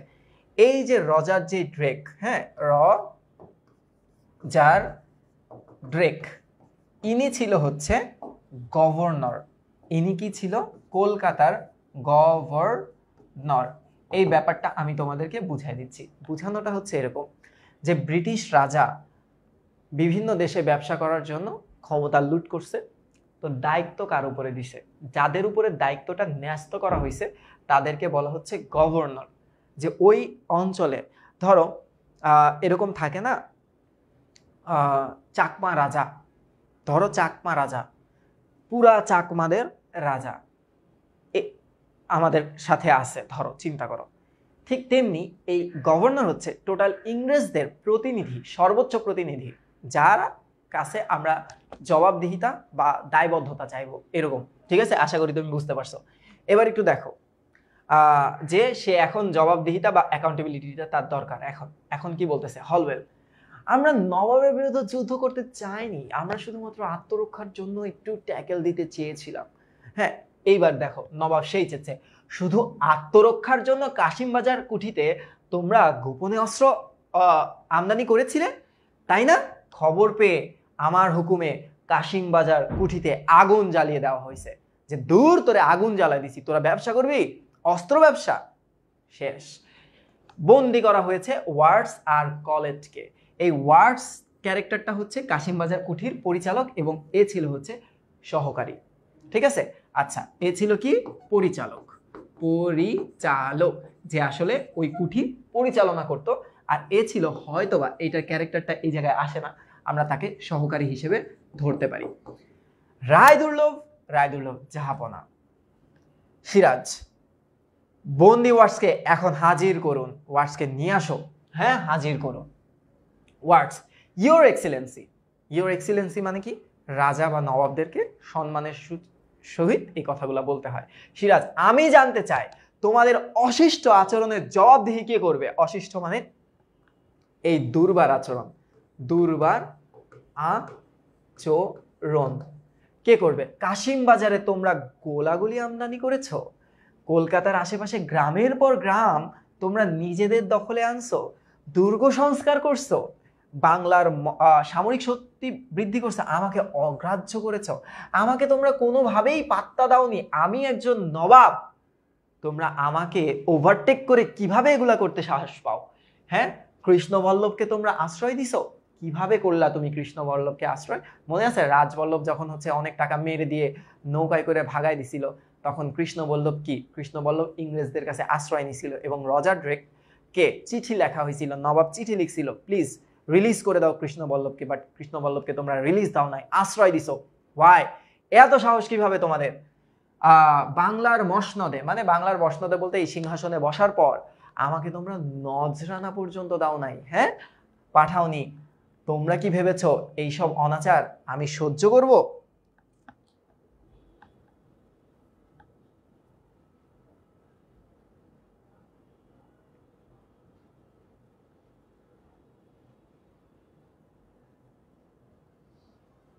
ঠিক আছে, একটু মনে রেখো যারা বুঝতে পারতেছে না। নজরানা কি? নজরানা হচ্ছে একটা গিফট। গিফট বা রাজা বা কিছু হলে তাদেরকে যেই গিফট বা উপঢৌকন বা টাকা বা সামগ্রী কিছু পাঠানো হয়, সেটা পর্যন্ত তোমরা আমাকে দাও নাই, আমাকে ওয়েলকামই জানাও নাই। এত সাহস তোমাদের?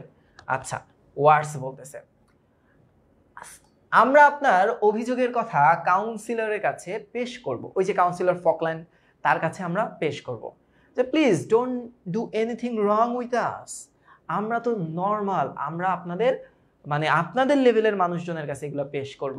এখন সিরাজ বলতেছে, তোমাদের ধৃষ্টতা জবাবদিহি না হওয়া পর্যন্ত বাংলাদেশে তোমাদের বাণিজ্য করবার অধিকার আমি প্রত্যাহার করছি, আর তোমরা ব্যবসা করতে পারবে না, ভাগো তোমরা। এবার কি বলতেছে দেখো ওয়ার্ডস, কিন্তু বাংলাদেশে বাণিজ্য করার হুকুম তো দিল্লির বাদশা আমাদের দিছে। দিল্লির বাদশা ফররুখশিয়ার কে দিছে? বাংলাতে ব্যবসা করার অনুমতি দিছে হচ্ছে ফররুখশিয়ার। হ্যাঁ, এই যে এই সম্রাট তাদেরকে ব্যবসা করার অনুমতি দিছে। আলীবর্দী খাও তাদেরকে দিছিল। এই জিনিসটা তোমাদের একটু মনে রাখতে হবে। ইভেন আলীবর্দী খাঁ তাদেরকে ট্যাক্স, বিনা ট্যাক্সে এই তোমার ব্যবসা করার অনুমতি দিছিল। হ্যাঁ, এটা তোমরা হয়তো বা ইতিহাস ঘাটাইলে তোমরা পাবা।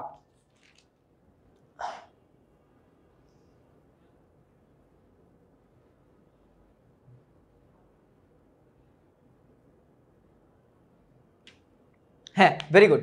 আগে বুঝতে পারো নাই, এখন বুঝে বুঝে পড়তেছো। অ্যাকচুয়ালি এটার পুরাপুরি দায়ভারটা আমি গ্রহণ করতেছি, এবং আমি আজকেও বিশাল লেভেলে ক্ষমা প্রার্থী তোমাদের কাছে যে আমি অনেক লেট করে ফেলছি।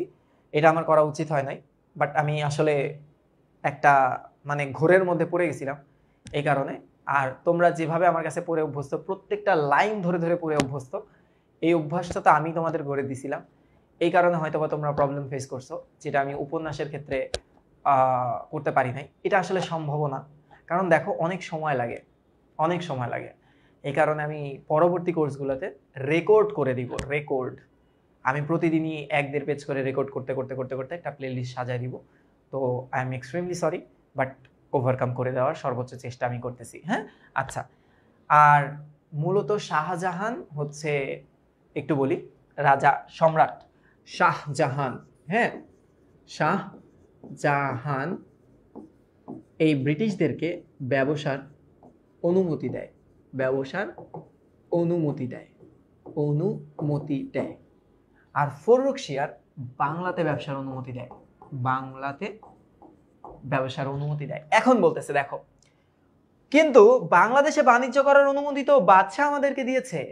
এই কথাটা অনেকটা এরকম দেখো, যে ধরো একটা স্টুডেন্ট এসে আমাকে বলতেছে, আমি একটা স্টুডেন্টকে ধরে বলতেছি, এই তুমি এখানে কেন, এখানে স্টুডেন্ট বসা মানা। সে আবার আমারে বলতেছে, এখানে তো বসতে আমাকে ফাহাদ স্যার বলছে। দেখছো, আমারে টপকা এসে স্যার পর্যন্ত গেছে গা।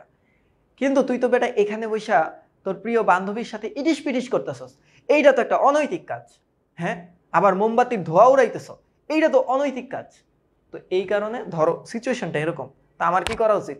আমার তো দুইটারে ধইরে এমন ঘুষি মারা উচিত, এই ঘুষি দেখাই রজার ড্রেক কি, রজার ড্রেকের বাপও ভয় পেয়ে যাবে।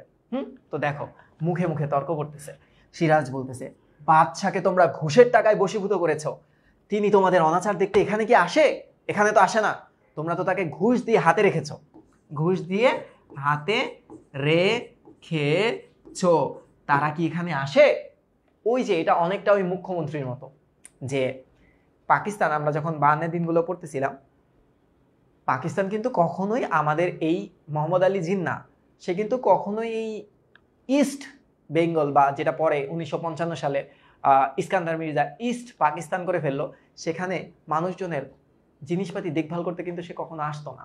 তো বাদশা তো দিল্লিতে থাকতো, সে দিল্লির বাদশা, তার এইসব জনগণের মানে অধিকার পাচ্ছে কি পাচ্ছে না এইসব দেখতে তো কখনো আসতো না। তো নবাব বলছে, সে কি এখানে আসে কখনো?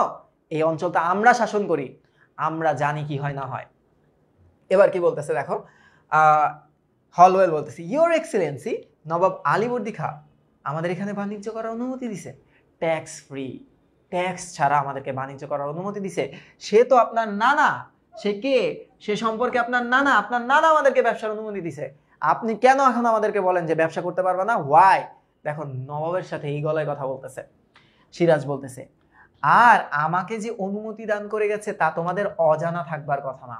এখন নবাব বলতেছে যে আমাকে যে সে এখন নবাব বানায় গেছে, এটাও তো তোমাদের অজানা থাকার কথা না। এখন তো সুপ্রিম পাওয়ার আমার কাছে, আমি যা বলবো তাই হবে। তারপর কি বলতেছে সে খবর, অ্যাডমিরাল ওয়াটসন এটা হচ্ছে নৌবাহিনীর একজন ছিল, এটা পরে আমরা জানবো। ওয়াটসন, কিলপ্যাট্রিক, ক্লাইভ, সকলেরই জানা আছে যে তোমাদের ঊর্ধ্বতন কর্মকর্তা সকলের এই জিনিস জানা আছে। আমি কি তোমাকে উত্তর দিব নবাব হয়ে? আচ্ছা, মাদ্রাজে বসে ক্লাইভ লন্ডনের সিক্রেট কমিটির সাথে যে পত্রালাপ করে আমাদের সেটা জানা নাই তোমরা ভাবছো? এই লর্ড ক্লাইভই কিন্তু পুরা ইন্ডিয়ার কন্ট্রোলটা পায় একটা টাইমে। হ্যাঁ, আচ্ছা, সিক্রেট কমিটির সাথে যে পত্রালাপ করেছে তা কি আমার জানা নাই ভেবেছো? আমি সব জানি, তবু অবাধ বাণিজ্যে এ পর্যন্ত কোনো বিঘ্ন ঘটায়নি। কিন্তু সদ্ব্যবহার দূরের কথা, তোমাদের জন্য করুণা প্রকাশ করাও এখন আমার অন্যায়। তোমাদেরকে ব্যবসা করতে আমি কখনো বাধা দেই নাই, কিন্তু তোমাদের বিহেভিয়ারটা এত বাজে যে আমি করুণা প্রকাশ করাটাও অন্যায় হবে। এবার দেখো সিরাজ বলতেছে, তোমরা বাণিজ্য করো, আমাকে এই কথা বলতেছো? তোমরা করো লুট, আসসালামু আলাইকুম স্যার, আর তাতে বাধা দিতে গেলেই তোমরা শাসন ব্যবস্থার ওলটপালট আনতে চাও, যে you are more likely to get into the politics. হ্যাঁ, তোমরা পলিটিক্সে ইনভলভ হতে চাও, তোমাদেরকে আমি ব্যবসা করার অনুমতি দিছি। ওয়াই? পলিটিক্সে কেন?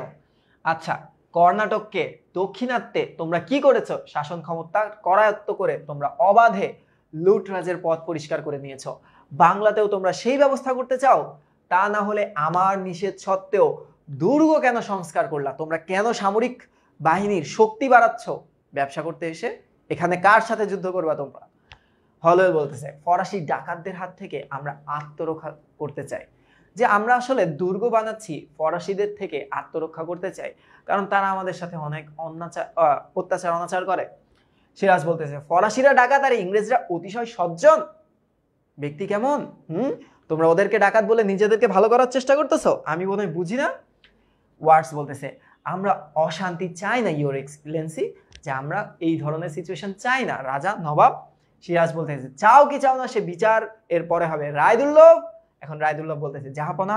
সিরাজ বলতেছে, গভর্নর ড্রেকের বাড়িটা কামানের গোলায় উড়িয়ে নিশ্চিহ্ন করে দাও। যে ড্রেক এখানে যেখানে থাকে তুমি বাড়ায় উড়িয়ে দাও, সবাইকে দেখায় দাও যে নবাবরা কি করতে পারে। গোটা ফিরিঙ্গি পাড়ায়, ফিরিঙ্গি মানে ইংরেজ, ফিরিঙ্গি মানে ইংলিশ পাড়ায় আগুন ধরিয়ে দাও, ধরিয়ে ঘোষণা দিন সমস্ত ইংরেজ যেন অবিলম্বে মানে এখনই কলকাতা ছেড়ে চলে যায়। আশপাশের গ্রামবাসীর জানিয়ে দিন তারা যেন কোনো ইংরেজদের কাছে কোনো প্রকার সওদা না বেচে। সওদা মানে কি? কোনো ডিল। সওদা মানে কি? ডিল না করে। এই নিষেধ কেউ অগ্রাহ্য করলে তাকে গুরুতর শাস্তি ভোগ করতে হবে। রায়দুল্লভ এখন বলতেছে কি? হুকুম জাহাপনা। সিরাজ বলতেছে, আজ থেকে কলকাতার নাম হলো আলীনগর, কারণ তার নানার নামের সাথে আলী আছে। রাজা মানিকচাঁদ, আপনাকে আমি আলীনগরের দেওয়ান নিযুক্ত করলাম, যে আপনাকে আমি টোটাল দায়িত্ব, আমি আপনাকে টোটাল দায়িত্ব অর্পণ করলাম। হ্যাঁ, এখন থেকে আপনি এখানকার দেওয়ান, আপনি দেখভাল করবেন এই কলকাতার এই আলীনগরটাকে। মানিকচাঁদ, হুকুম অনুগ্রহ। সিরাজ, আপনি অবিলম্বে কোম্পানির যাবতীয় সম্পত্তি আর প্রত্যেকটি ইংরেজদের ব্যক্তিগত সম্পত্তি নবাব তহবিলে বাজেয়াপ্ত করুন। যে এখন ইংরেজদের যতটুকু সম্পত্তি ছিল ততটুকু আমাদের রাষ্ট্রীয় কোষাগারে থাকবে, এটা নিয়ে ফেল। কলকাতার অভিযানের সমস্ত খরচ বহন করবে কোম্পানির প্রতিনিধিরা আর কোম্পানির সঙ্গে সংশ্লিষ্ট এখানকার প্রত্যেকটি ইংরেজ। যে আমাদের যত এই যুদ্ধ করতে ভাঙচুর যত কিছু হয়েছে, এগুলার ক্ষতিপূরণ দিবে হচ্ছে ইংরেজ। এগুলার ক্ষতিপূরণ কারা দিবে? পূরণ দিবে হচ্ছে ইংরেজরা। হ্যাঁ, সবকিছু। মানিকচাঁদ, হুকুম জাহাপনা। সিরাজ উমিচাঁদের কাছে এসে তার কাঁধে রাখতে, মুক্তি দেওয়া হলো উমিচাঁদ, তোমাকেও আমি ছেড়ে দিলাম। হ্যাঁ, উমিচাঁদ কৃতজ্ঞতায় নতশির করছে, ধন্যবাদ ইউর এক্সিলেন্সি। এরপর কি বলতেছে দেখো, মীর মর্দান, হ্যাঁ, রাজা রাজবল্লভের সঙ্গে আমার মিটমাট হয়ে গেছে। ওই যে রাজা রাজবল্লভ অনেক টাকা নিয়ে ভাগছিল, তার ছেলেকেও নিয়ে ভাগাই দিছিল, তো এখন তার সাথে তার মিটমাট হয়ে গেছে। কাজেই কৃষ্ণবল্লভকেও মুক্তি দেওয়ার ব্যবস্থা করা হোক। আসলে সিরাজ অত একটা দূরদর্শী ছিল না, ছোট ছিল বয়স, এই কারণে অনেক ক্ষেত্রে ধরা হয়ে গেছে। মীর মর্দান, হুকুম জাহাপনা। সিরাজ, হলওয়েল বলছে, ইউর এক্সিলেন্সি। সিরাজ তোমার সৈন্যদের মুক্তি দিচ্ছি, কিন্তু তুমি আমার বন্দী। রায় দুর্লভকে বলতেছে কয়েদি হলওয়েল, ওয়ার্ডস আর কলেটকে আমার সাথে মুর্শিদাবাদে নিয়ে চলুন, মুর্শিদাবাদে গিয়ে আমি তাদের বিচার করব। রায় দুর্লভ বলতেছে জাহাপনা। সিরাজ বেরিয়ে যাওয়ার জন্য ঘুরে দাঁড়াবার সঙ্গে সঙ্গে উপস্থিত সবাই মাথা নুইয়ে তাকে কি করলো, কুর্নিশ করলো। অ্যাকচুয়ালি কুর্নিশ মিন্স সম্মান প্রদর্শন করলো, সম্মান প্রদর্শন। বলো এতটুকু বুঝতে পারছো কিনা? হ্যাঁ, এতটুকু বুঝা গেছে? বলো বুঝা গেছে কি যায় না?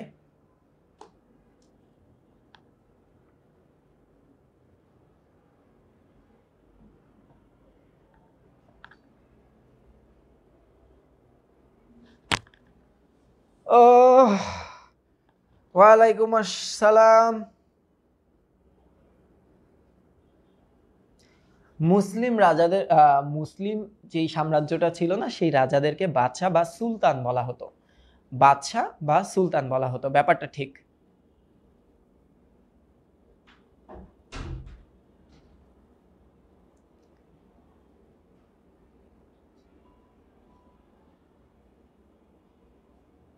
ওকে, ভেরি গুড। তাহলে আমরা দ্বিতীয় দৃশ্যের দিকে যাই। নাটকে টোটাল দৃশ্য অঙ্ক আছে 4টা, দৃশ্য আছে 12টা, চরিত্র আছে তোমার প্রায় 45টার কাছাকাছি। এই কারণে আমি আগে চরিত্র বিবরণ পড়াই নাই, আমি প্রত্যেকটা দৃশ্য ধরবো, এক একটা করে চরিত্র বুঝাবো, এভাবে যাব। ঠিক আছে?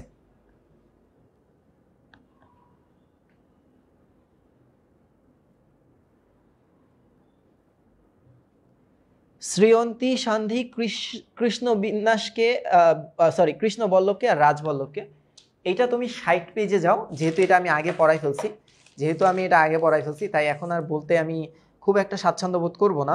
তোমরা একটু দয়া করে এই জায়গায় আসো, 60 নাম্বার পেজে দেখো। তুমি একটু দেখো তোমার বইয়ের 60 নাম্বার পেজ, এই 60 নাম্বার পেজে এখানে আছে, এই 60 নাম্বার পেজে আছে। ঠিক আছে? 60 নাম্বার পেজ এখানে আছে যে সে কে, রাজবল্লভের পুত্র কৃষ্ণদাস বল্লভকে, এবং রাজবল্লভ কি ভুল করছে, অনেক টাকা মেরে দিছিল, মেরে ভেগে গেছিল, এবং তার ছেলেকেও সেই টাকাগুলা নিয়ে ভেগে যেতে বলে, এবং সে কৃষ্ণবল্লভ ইংরেজদের আশ্রয় নেয়।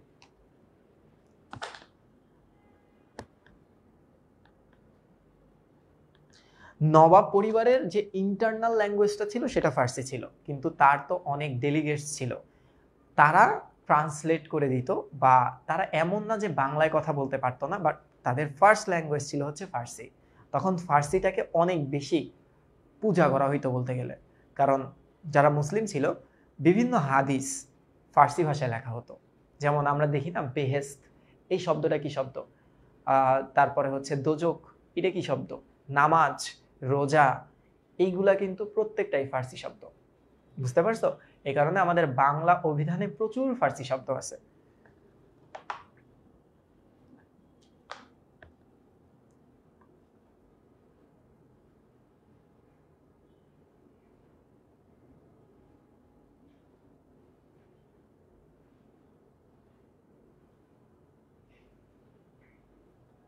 ওকে, এইবার দেখো, এইবার আমাদের ভালো খেলাটা শুরু হবে। ঠিক আছে? কি খেলা? সেই খেলাটা হচ্ছে, সবাই তো ভাগছে, হ্যাঁ, নৌকায় করে ভেগে গেছে। তো এখন নৌকায় করে ভেগে যায়, সব বাটপাড়া এক নৌকায় উঠছে, আয়েগা মাজা, আয়েগা মাজা বিরু, সব এক লগে গেছে। এখন একজনের সাথে আরেকজনের খালি মারপিট হইতে বাকি। ঠিক আছে?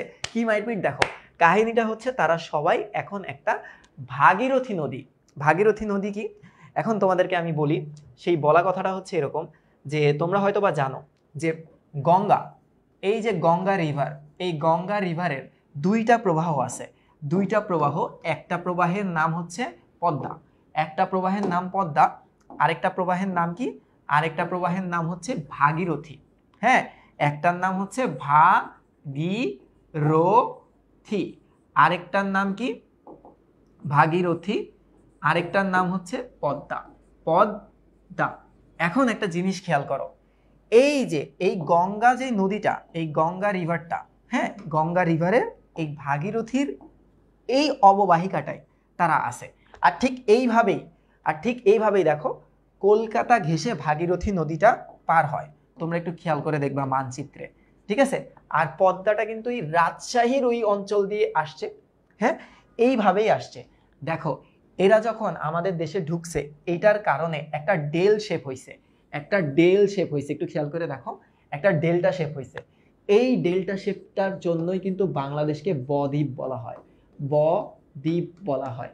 যে এরা যখন এই দুইটা প্রবাহিকা এদিকে গেছে, এই মাঝখানে প্রচুর পরিমাণ পলি জমছে এবং এই শেপটা হয়েছে ডেল্টার মতো। এটা জিওগ্রাফির পড়া, এটা হয়েছে ডেল্টার মতো এবং এই কারণে বাংলাদেশকে বলা হয় বদ্বীপ। সেই বদ্বীপ হওয়ার অন্যতম কারণ কিন্তু এই গঙ্গা নদীটা।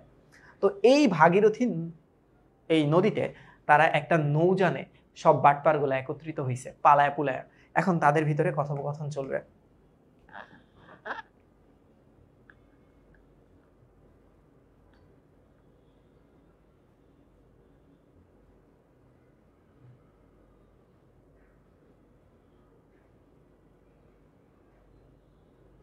কলকাতায় না, ব্যাপারটা হচ্ছে পশ্চিমবঙ্গের ওই দিক দিয়ে গেছে, বুঝতে পারছো? পশ্চিমবঙ্গের ওই দিক দিয়ে গেছে, হ্যাঁ, এই জিনিসটা একটু খেয়াল রাখো। এবার কি বলতেছে দেখো, ৩রা জুলাই কলকাতার ভাগীরথী নদীতে ফোর্ট উইলিয়াম দুর্গ, মানে এটা একদম বর্ডারে। এবার কি বলতেছে দেখো, কলকাতা থেকে তারা খেয়ে ড্রেক কিলপ্যাট্রিক এবং তাদের দলবল এই জাহাজে আশ্রয় নিয়েছে। সকলের চরম দুরবস্থা। এটা হচ্ছে মেজর কিলপ্যাট্রিক, মেজর MAJOR, একটা ঊর্ধ্বতন কর্মকর্তা। আচ্ছা, তাদের দলবল আশ্রয় নিয়েছে, সকলের অবস্থা চরম দুরবস্থা। আহার্য মানে খাবার প্রায় পাওয়া যায় না, অত্যন্ত গোপনে যথাসামান্য চোরাচালান আসে। পরিধেয় বস্তু প্রায় নেই বললেই চলে, সবার একটাই কাপড় চোপড় আছে, আর রাতে ঘুমানোর টাইমে ন্যাংটা হয়ে ঘুমায়, কারো জামা কাপড় নাই, জামা কাপড় খুইলা ঘুমায়, এখানেই পাবা। হ্যাঁ, এরপর কি হয়েছে দেখো, এর ভেতরেও নিয়মিত পরামর্শ চলছে কিভাবে উদ্ধার পাওয়া যায়। জাহাজ থেকে নদীর একদিক দেখা যাবে ঘন জঙ্গলে আকীর্ণ, নদীর এক সাইডে পুরো জঙ্গল। জাহাজের ডেকে পরামর্শরত ডেক কিলপ্যাট্রিক আরো 2জন তরুণ ইংরেজ কথোপকথন করতেছে। কিরকম দেখো, আবমা জায়গা। ড্রেক বলতেছে, এই তো কিলপ্যাট্রিক ফিরে এসেছে মাদ্রাজ থেকে। মাদ্রাজ বলতে এখনকার চেন্নাই, হ্যাঁ, সাউথ ইন্ডিয়া। ওর কাছেই শোনো প্রয়োজনীয় সাহায্য। হ্যারি, তরুণ ইংরেজ হ্যারি বলতেছে, এসে পড়লো বলে এই তো বলতে চাইলেন, কিন্তু সে সাহায্য এসে পৌঁছবার আগেই আমাদের দফা শেষ হবে মিস্টার ড্রেক। মার্টিন বলতেছে, আরেকজন। এরা সবাই ইংরেজ। কিলপ্যাট্রিক সাহেবের সুখবর নিয়ে আসাটা আপাতত আমাদের কাছে মোটেই সুখবর নয়।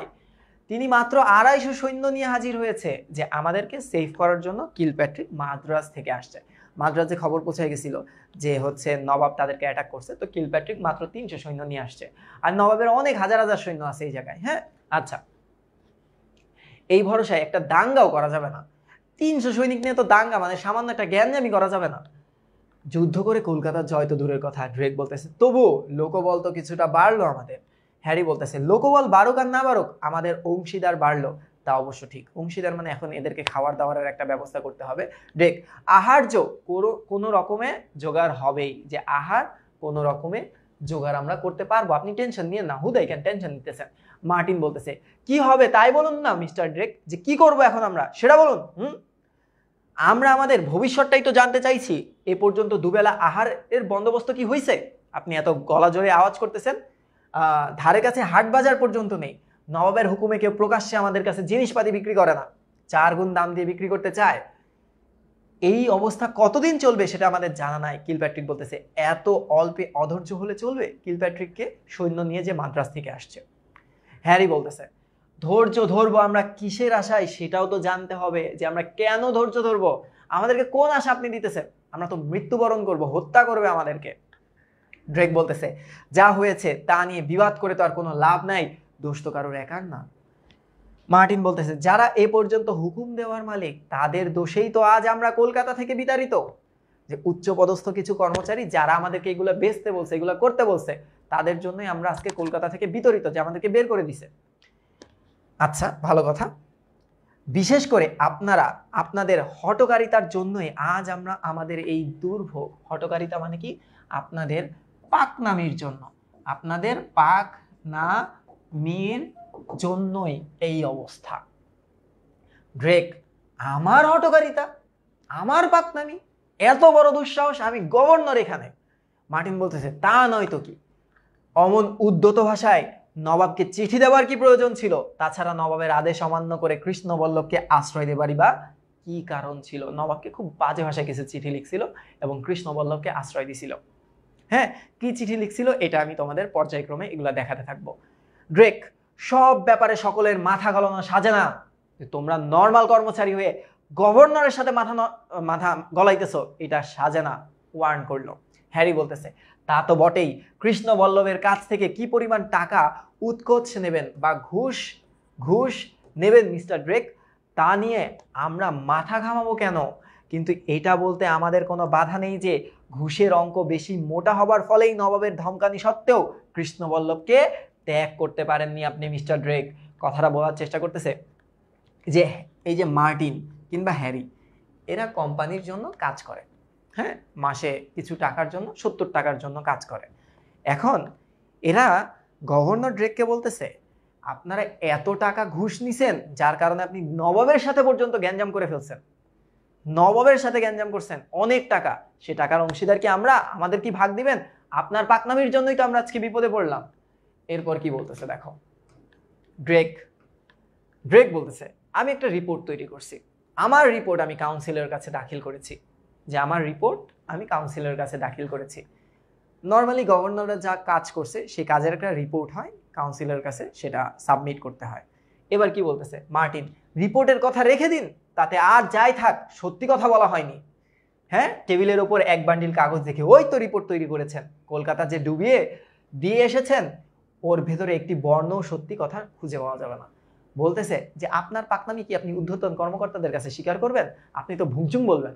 হ্যাঁ, এখানে তো সব মিথ্যা কথা বলছেন, আমরা তো জানি আপনি কি করছেন।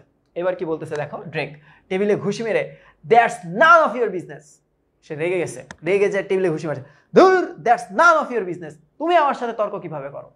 মার্টিন বলতেছে অফকোর্স ইট ইজ, হ্যাঁ এটা আমার বিজনেস, আমি ওর সাথে জড়িত।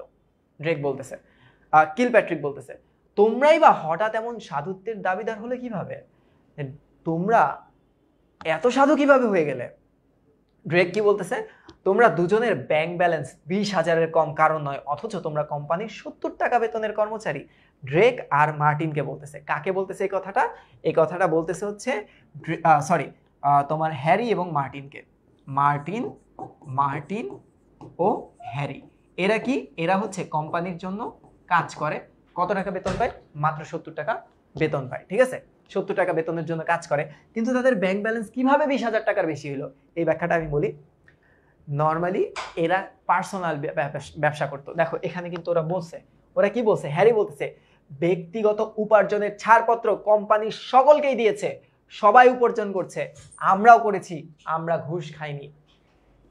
যখন ট্যাক্স ফ্রি করে দেওয়া হয় তাদের ব্যবসার জন্য, তখন কি হয়, পার্সোনালি অনেকে ব্যবসা করতো। কোম্পানি মানে কি, ধরো ফাহাদ টিউটোরিয়াল একটা কোম্পানি, ফাহাদ টিউটোরিয়াল কোর্স ছাড়। এখন যদি ফাহাদ টিউটোরিয়াল বলে যে সাকিব তুই আলাদা একটা কোর্স ছাড়, আবার ফাহাদ টিউটোরিয়াল আন্ডারেও একটা কোর্স ছাড়, তখন কি হবে, আমি কিন্তু ফাহাদ টিউটোরিয়াল বাইরে যেও কোর্স করাচ্ছি, আবার ভিতরে থেকেও কোর্স করাচ্ছি, তাহলে ফাহাদ টিউটোরিয়াল থেকে আমি বেতন পাচ্ছি, সাথে আবার বাইরে থেকেও আমি বেতন পাচ্ছি, এইভাবে আমি টাকা কামাইছি। আমরা তো ঘুষ খাই নাই, আমরা তো পার্সোনাল ব্যবসা করে টাকা কামাইছি। হ্যাঁ, কোম্পানি আমাকে 70 টাকা মাইনে দেয়, তার বাইরেও তো আমি টাকা ইনকাম করছি। এরপর কি বলতেছে দেখো, মার্টিন বলতেছে আমিও ঘুষ খাইনি। মার্টিন, অর্থাৎ ঘুষ খেয়ে খেয়ে, ঘুষ কথাটার অর্থই তোমরা বদলে গেছে আপনার কাছে, যে ঘুষ আপনি এত পরিমাণে খাইছেন। ড্রেককে বলতেছে আপনি এত পরিমাণে ঘুষ খাইছেন যে আমরা নিজেদের উপার্জিত টাকাও যখন বেশি হয় সেটাও আপনার কাছে ঘুষ লাগে। হ্যাঁ, এভাবে ঝগড়া চলতেছে। ড্রেক, তোমরা বেশি বাড়াবাড়ি করছো, ভুলে যেও না এখনো আমি ফোর্ট উইলিয়ামের কর্তৃত্ব আমার হাতে, আমি ওখানকার গভর্নর। হ্যারি বলতেছে ফোর্ট উইলিয়াম, হ্যাঁ আপনি মজা নেন, আপনি একটু জানতো, আপনি তো পালায় আসছেন, নবাব এখানে কি করছে একটু দেখে আসেন। আচ্ছা, আপনার বাড়ি তো উড়াই দিছে।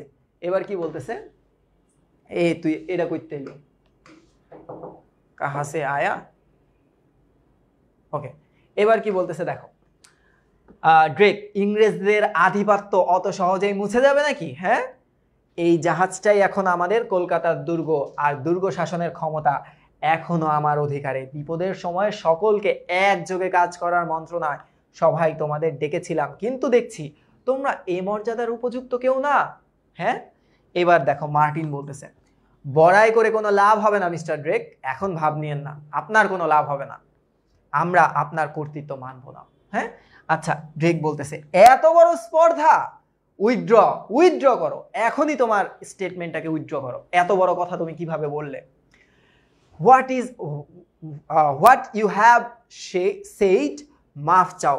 দ্বিতীয় কথা না বলে যে উইথড্র করো, প্লিজ উইথড্র করো, whatever you have said, just withdraw it, মাফ চাও। সে তুমুল রেগে গেছে।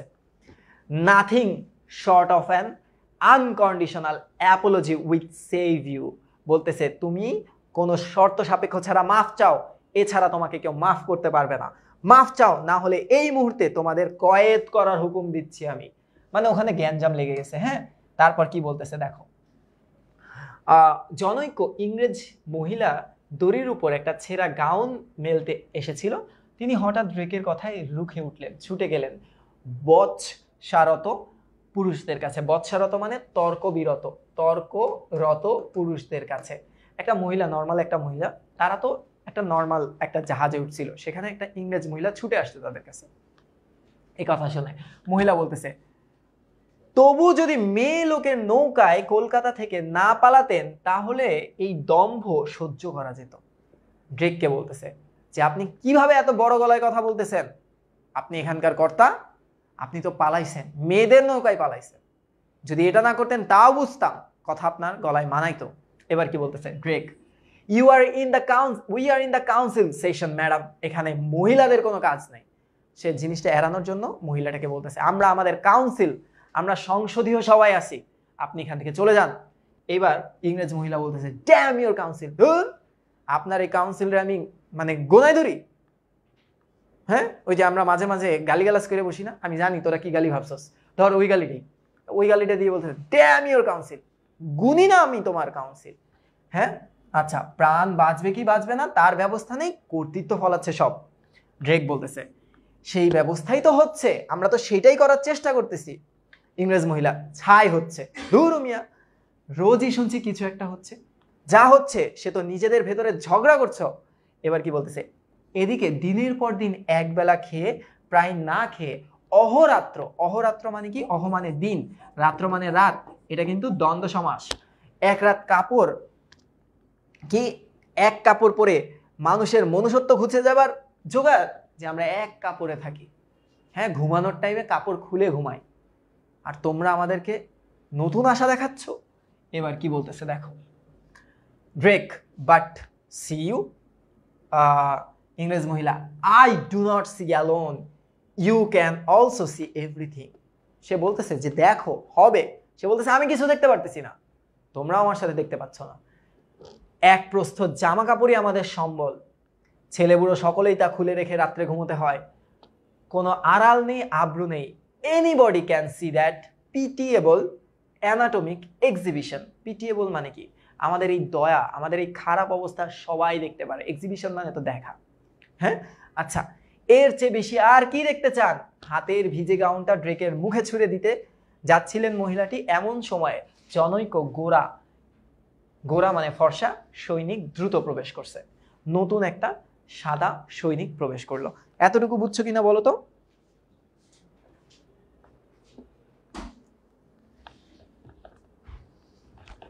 এতটুকু বুঝছো কিনা?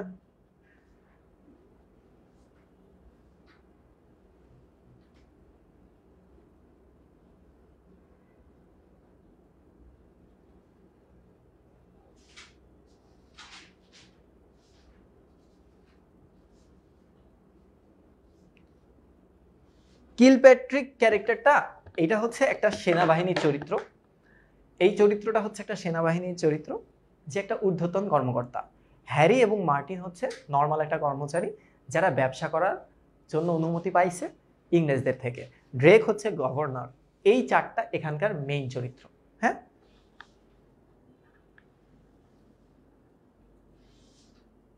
না না, লর্ড ক্লাইভ আর ক্লেটন এক না, ক্লেটন তো ক্যাপ্টেন, দুর্গের ক্যাপ্টেন ছিল।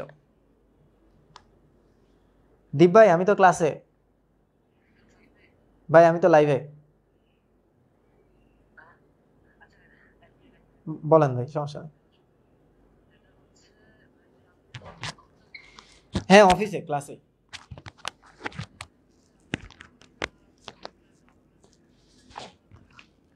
আছে মনে হয় ভাই, আমি একটু চেষ্টা করি, দেখি। ঠিক আছে, আপনার জন্য 60 এক্সেল সাইজটা বের করে রাখবো। ঠিক আছে, ঠিক আছে ভাই। ওকে, দেখো সরি।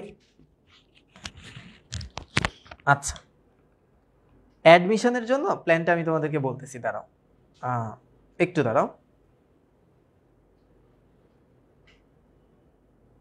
আটদালি মানে কি প্রত্যয়? আটদালি মানে হচ্ছে ওই যে পেয়াদা, লাঠিয়াল, বা তোমার কি বলতে পারি এটাকে আমরা, পিয়ন টাইপ মানুষ। ঠিক আছে, এখন কি জানি একটা বলতে গেলাম অ্যাডমিশনের জন্য। দেখো প্রথমত একটু এইটা শেষ করার পর বলি, দাঁড়াও এটা শেষ করি আগে। হ্যাঁ আচ্ছা, সৈনিক বলতেছে মিস্টার হলওয়েল আর মিস্টার ওয়ার্ডস। সৈনিকেরা বলতেছে উনারা চলে আসছে। উনারা কি হয়েছে? চলে এসেছে। এই হলওয়েলটা সার্জন, হ্যাঁ, ওয়ার্ডসকে ওই যে পরিচালক, কুঠি পরিচালক।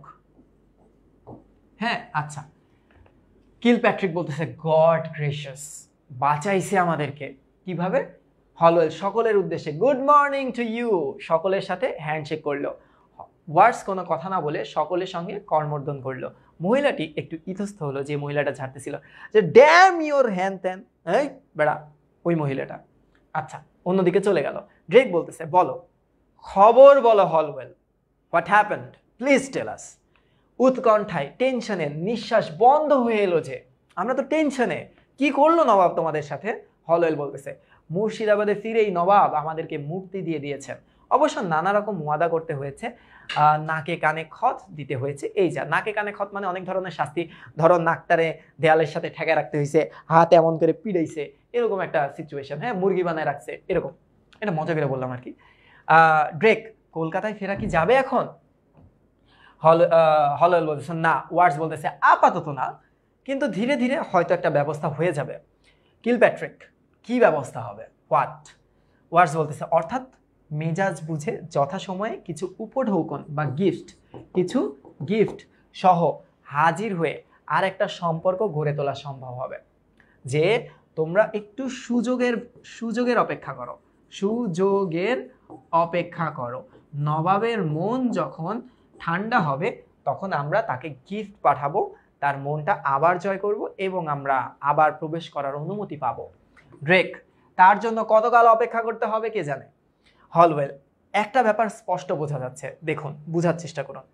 নবাব ইংরেজদের ব্যবসা সমূলে উচ্ছেদ, সমূলে মানে কি? একদম, মূল সহ, একদম, সমূলে মানে মূল সহ। এই শব্দটা দেখো, এই শব্দটা কারেক্ট শব্দ। এটার ভুল শব্দটা বাক্য শুদ্ধিকরণে আসে, শয়ের নিচে বফলা থাকে অথবা সমূল সহ কথাটা থাকে। পাইছো না? পাইলে একটু কমেন্ট করো। উচ্ছেদ করতে চান না। তারা বুঝতে পারছে যে নবাব কিন্তু আসলে চায় না যে ব্রিটিশরা ব্যবসা করা বন্ধ করে দিক। নবাব চায় যে সুষ্ঠু সুন্দর পরিবেশে যাতে ব্যবসাটা হোক। তা না চাইলে এভাবে আপনারা নিশ্চিত থাকতে পারতেন না। নবাব চাইলে তো মেরে ফেলতে পারতো আপনাদেরকে, মেরে ফেলতেও কি পারতো। নবাব চাইলে আপনাদেরকে কিন্তু মেরে ফেলতেও পারতো। এরপরে কি বলতেছে দেখো, বলতেছে ড্রেক, তাহলে নবাবের সঙ্গে যোগাযোগের ব্যবস্থাটা করে ফেলতে হবে। আচ্ছা ভালো কথা। হলওয়েল, কিছুটা করে এসেছি, তাছাড়া অমিচাঁদ নিজেই আমাদের সাহায্য করার প্রস্তাব পাঠিয়েছে। এই যে এইটা হচ্ছে বাটপারের চরম পর্যায়ের বাটপার। হ্যাঁ, এই বাটপারটা হচ্ছে উৎকৃষ্ট লেভেলের বাটপার। এর কিছু মানুষ কিরকম আছে জানো? আমার সামনে আমার ভালো গাইবে, আমার পিছে আমার খারাপ গাইবে, এই ধরনের মানুষ এই অমিচাঁদ। গ্রেগ বলতেছে হুররে, এটা তো ভালো নিউজ, অমিচাঁদকেও আমরা নিজেদের আয়ত্তে নিতে পেরেছি। ওয়ার্ডস, মীর জাফর, জগৎ শেঠ, রাজবল্লভ, এরাও আস্তে আস্তে নবাবের কানে কথাটা তুলবে। এগুলা সবাই পিওর লেভেলের বাটপার, রাজবল্লভের সাথে নবাবের খালা ঘসেটি বেগমের একটা ফ্রেন্ডলি সম্পর্ক আছে। মীর জাফরকে সবাই চেনে, আর জগৎ শেঠ মানে মালিক, জগৎ মানে পৃথিবী, পৃথিবীর মালিক, কারণ তাকে ধন সম্পত্তি তার এত পরিমাণে ছিল, জগৎ শেঠ নামক উপাধিটা তাকে দেওয়া হয়। তো এই ক্যারেক্টারগুলো আমরা এখন না, এই ক্যারেক্টারগুলো আমরা পরবর্তী দৃশ্যতে আসলে পড়বো। এরাও আস্তে আস্তে নবাবের কানে কথা তুলবে। এরা মোটামুটি নবাবের কাছের লোক, কিন্তু বাটপার। তারাও নবাবকে কান পরা দিবে, নবাব ব্যবসাটা করতে দেন, টাকা তো পাইতেছি আমরা, সমস্যা কোথায়, প্লিজ ওদেরকে আসতে বলুন, এরকম সানডে মানডে ক্লোজ করেন না, ঠিক আছে। এবার কি বলতেছে দেখেন ড্রেক হ্যারি ও মার্টিনকে, আশা করি তোমাদের মেজাজ এখন কিছুটা ঠান্ডা হয়েছে, আমাদের মিলেমিশে থাকতে হবে, একসাথে কাজ করতে হবে। হ্যারি, আমরা তো ঝগড়া করতে চাইনি, আমাদের ভবিষ্যৎ আমরা জানতে চাই। মার্টিন, যেমন হোক একটা নিশ্চিত ফলাফল আমরা দেখতে চাই। হলওয়েল পায়ে ড্রেক কি বলতেছে উৎকণ্ঠে, পেশেন্স ইজ দ্য কি ওয়ার্ড ইয়াং ম্যান, তোমরা ধৈর্য ধরো, পেশেন্স, এত চেতলে হয় নাকি। হলওয়েল পায়ে চাপড় মেরে, এই যে এইভাবে লাথি দেয় না, হুইট হুইট এরকম করতেছে, বলতেছে উফ কি মশা, সিরাজউদ্দৌলা মস্কিউটো ব্রিগেড মোবিলাইজ করে পাঠিয়ে দিয়েছে নাকি। মস্কিউটো মোবিলাইজ মানে ছোট করা, বলতেছে যে মস্কিউটো বা মশার ফোর্স তাদের সৈন্যকে কি মশা বানিয়ে পাঠিয়ে দিল নাকি। এই যে মজা করে করে আমরা কথা বলি না, এই ধরনের কথা বলতেছে। দেখো এরপরে কি হলো, ড্রেক, যা বলছো ম্যালেরিয়া ডিসেন্ট্রিতে ভুগে কয়েকজন এর মধ্যে মারাও গেছে। ওয়ার্ডস, বড় ভয়ানক জায়গায় আস্তানা গেড়েছেন আপনারা। Drake, but it is important from military point of view, সমুদ্র কাছেই, কলকাতাও 40 মাইলের ভেতরে, প্রয়োজন হলে যে কোনো দিকে ধাওয়া করা যাবে। যে আমরা মিলিটারি পয়েন্ট অফ ভিউ থেকে ভালো জায়গায় আছি, কারণ আমাদেরকে যদি অ্যাটাক করতে চাই এত সহজ হবে না, কারণ আমরা সমুদ্রের কাছে আছি, আমরা সমুদ্র দিয়ে ভেগে যেতে পারবো, কারণ ইংরেজ সৈন্যরা কিন্তু সামুদ্রিকভাবে অনেক বেশি পাওয়ারফুল ছিল। হ্যাঁ, আর সামনে কলকাতা আছে, আমরা চাইলে ওখানেও চলে যেতে পারি। কিলপ্যাট্রিক, দ্যাটস ট্রু, কলকাতায় ফেরার আশায় বসে থাকলে এই জায়গাটাই সবচেয়ে নিরাপদ। নদীর দুপাশে ঘন জঙ্গল, সেদিক দিয়ে বিপদের কোনো আশঙ্কা নেই, বিপদ যদি আসেই তাহলে তো কলকাতার দিক থেকে গঙ্গা স্রোতে ভেসে, কাজে সতর্ক হবার যথেষ্ট সময় পাওয়া যাবে। কেন? কারণ তাদের উপরে যদি অ্যাটাক করা হয়, অ্যাটাক করা হলে অনেক সময় সেফ রাখার, অনেক সময় পাবে ভাবার জন্য, সময় পাবে ভাবার জন্য, ঠিক আছে। এখন দেখো হলওয়েল বলতেছে, ধর একটু ইংরেজি অ্যাকসেন্ট নিয়ে, হলওয়েল কি বলতেছে, কলকাতার দিক থেকে আপাতত বিপদের কোনো সন্দেহ আমরা দেখতে পাচ্ছি না। হ্যাঁ, উমিচাঁদ কলকাতায় দেওয়ানের মানিকচাঁদের হাতে হাত করেছে, মানে কি উমিচাঁদ এই বাটপারটা, এই যে বাটপার, এই বাটপারটা, হ্যাঁ এই বাটপারটা কলকাতার দায়িত্বে, দেওয়ান মানে কি, এই যে দেওয়ান মানে হচ্ছে যাকে দায়িত্ব দেওয়া হয়েছে, হ্যাঁ দেওয়ান মানে যাকে দায়িত্ব দেওয়া হয়েছে তাকে হাত করেছে। উমিচাঁদ আবার আমাদের কথা শুনবে, উমিচাঁদকে যদি কিছু টাকা দেই তাহলে উমিচাঁদ আমাদের লোক হয়ে যাবে, সে মানিকচাঁদকে হাত করছে। সো মানিকচাঁদকে যেহেতু নবাব কলকাতার সম্পূর্ণ দায়িত্বটা দিয়ে গেছে, তো আমরা তো ব্যবসা করতেই পারবো। তার অনুমতি পেলে জঙ্গল কেটে আমরা এখানে হাট বাজার বসিয়ে দিব। ড্রেক বলতেছে, অফকোর্স নেটিভরা আমাদের সঙ্গে ব্যবসা করতে চায়, কিন্তু ফৌজদারের ভয়েই তা পারছে না। ফৌজদার বলতে কি বুঝাইছে আমি তোমাদেরকে বলি। এখানে অফকোর্স নেটিভ মানে হচ্ছে তোমার স্থানীয়রা, স্থানীয়রা, আর এখানে ফৌজদার বলতে বুঝাইছে ফোর্সকে, তোমার নবাবের ফোর্সকে। হ্যাঁ আচ্ছা, প্রহরী সৈনিকের প্রবেশ, ড্রেকের হাতে এক টুকরা কাগজ দিল, ড্রেক কাগজটা পড়তেছে। দেখো ড্রেক, উমিচাঁদের লোক এই চিঠি এনেছে, তার মানে উমিচাঁদ কিন্তু চিঠি পাঠিয়ে দিছে। সকলে হোয়াট, এত তাড়াতাড়ি? হ্যাঁ, অভিবাদনান্তে ড্রেকের হাত থেকে পত্র নিল আগন্তুক, দিল আগন্তুক মানে যেই লোকটা আসছে। ড্রেক ইঙ্গিত করতেই তারা আবার বেরিয়ে গেল। ড্রেক এখন সবাইকে ইঙ্গিত করছে তোমরা চলে যাও, আমরা এটা পড়ি। ড্রেক মাঝে উচ্চ স্বরে পত্র পড়তে লাগলো, আমি চিরকালই ইংরেজদের বন্ধু, মৃত্যু পর্যন্ত এই বন্ধুত্ব আমি বজায় রাখিব, এভাবে পড়তেছে। মানিকচাঁদকে অনেক কষ্টে রাজি করানো হয়েছে, সে কলকাতায় ইংরেজদের ব্যবসা করবার অনুমতি দিয়েছে। তারপর কি বলতেছে, এর জন্য তাহাকে 12,000 টাকা নজরানা দিতে হইয়াছে। টাকা নিজের তহবিল হইতে দিয়া দেওয়ানের স্বাক্ষরিত হুকুমনামা হাতে হাতে সংগ্রহ করিয়া পত্রবাহক মারফত আপনাদের উদ্দেশ্যে পাঠাইলাম। এই টাকা এবং আমার পারিশ্রমিক ও অন্যান্য ব্যয় বাবদ যাহা ন্যায্য বিবেচিত হয় তাহা পত্রবাহকের হাতে পাঠাইলেই আমি আপনাদের কাছে চিরকৃতজ্ঞ থাকব। বলা বাহুল্য, পারিশ্রমিক বাবদ আমি 5,000 টাকা পাইবার আশা করি। অবশ্য ড্রেক সাহেবের বিবেচনায় তাহা গ্রাহ্য না হইলে 2-400 টাকা কমও আমি লইতে পারি, মানে 4,600 বা 4,800।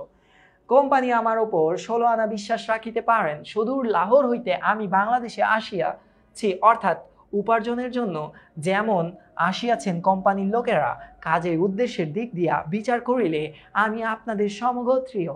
এভাবে চিঠিটা পড়ে শুনাইল ড্রেক। ঠিক আছে, এখন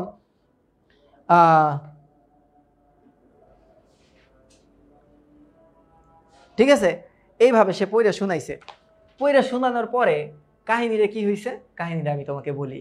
mister Umichand, a very good person of ইংরেজ, ড্রেক বোঝানোর চেষ্টা করতেছে। সে আমাদের সাপোর্টার। সে কি করছে, মানিকচাঁদকে এখন এমনি কথা বলে লাভ নেই, মানিকচাঁদকে 12,000 টাকা দিছে। হ্যাঁ, মানিকচাঁদকে কয় টাকা দিছে?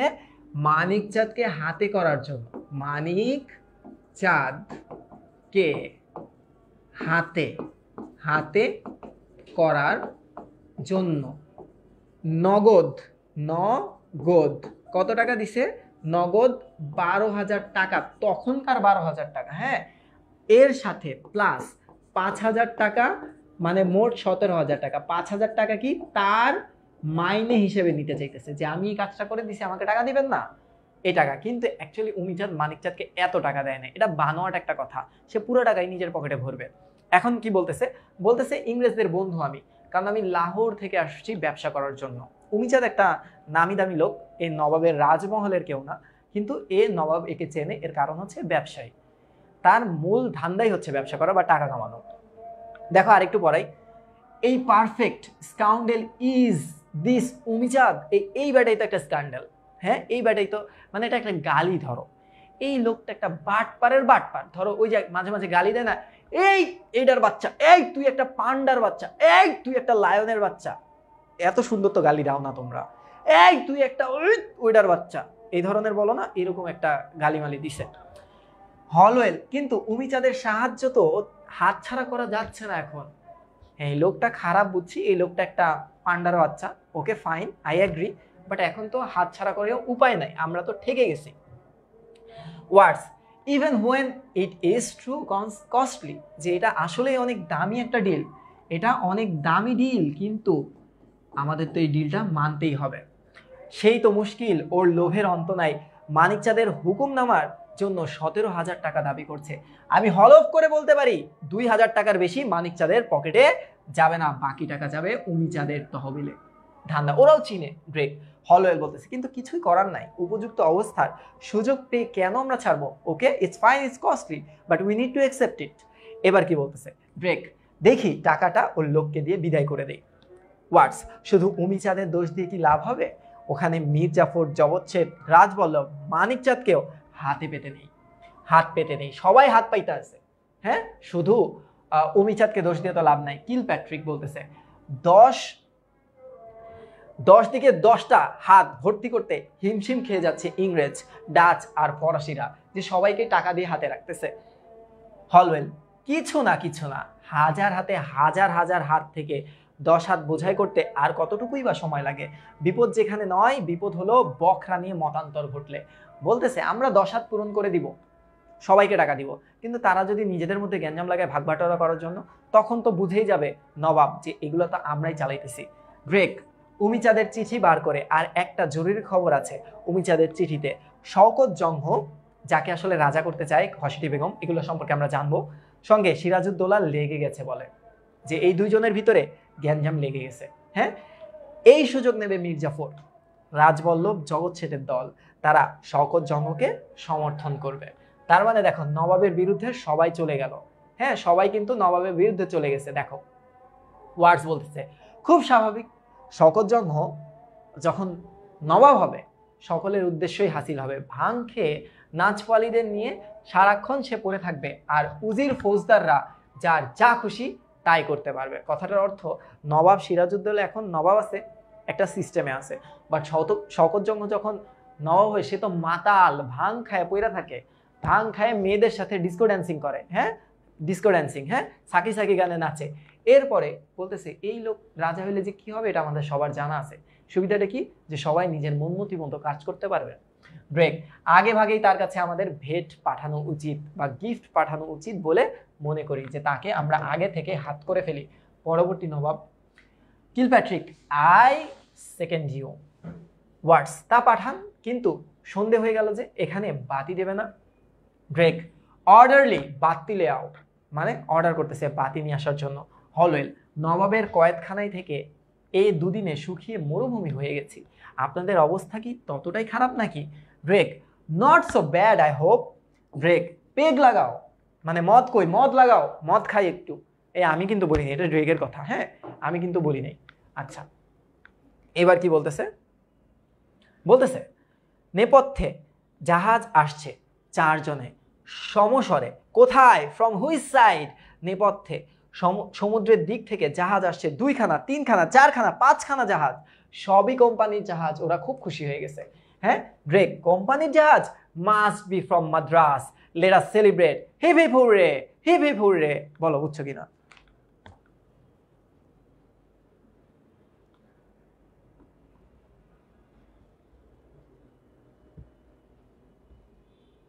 বলো বুঝছো কিনা?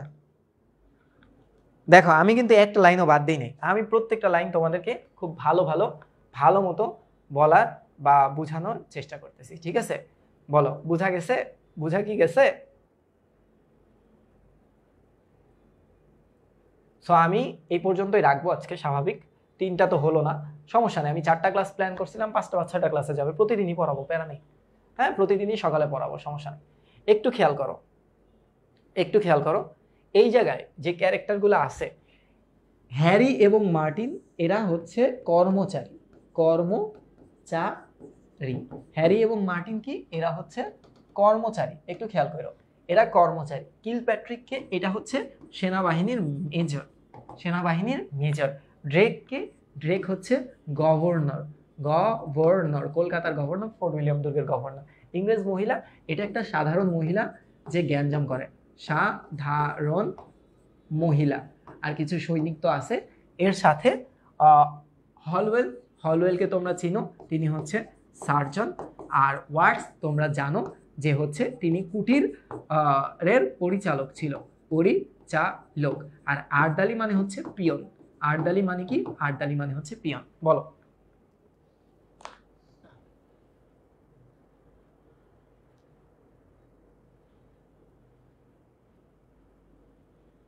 অ্যাডমিশনের পরে আমি পড়াই, আমি তোমাদেরকে অ্যাডমিশন নিয়ে এবার একটু কথা বলি। দেখো, অ্যাডমিশনের জন্য তুমি কখন আমাদেরকে বিশ্বাস করতে পারবা?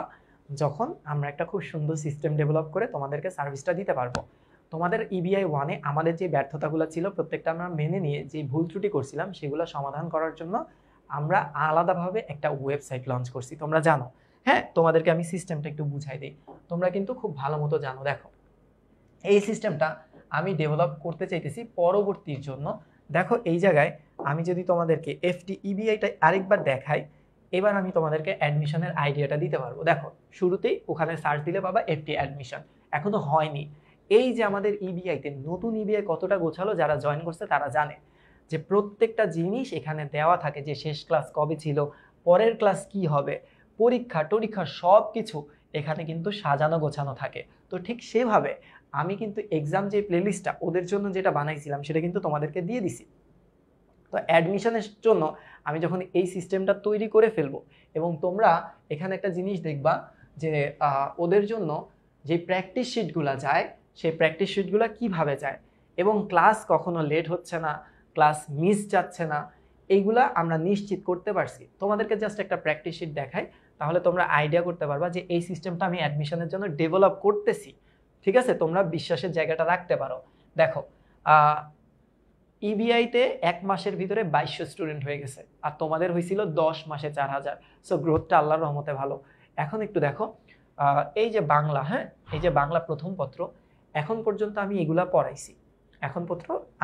পড়াইছি।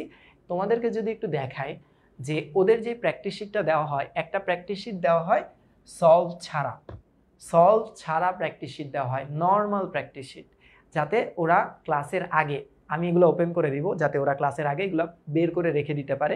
সেখানে কিন্তু আমি গয়ের জন্য জিনিসপাতি করাই, যেটা অন্যরা কেউ করায় না সৃজনশীলের জন্য।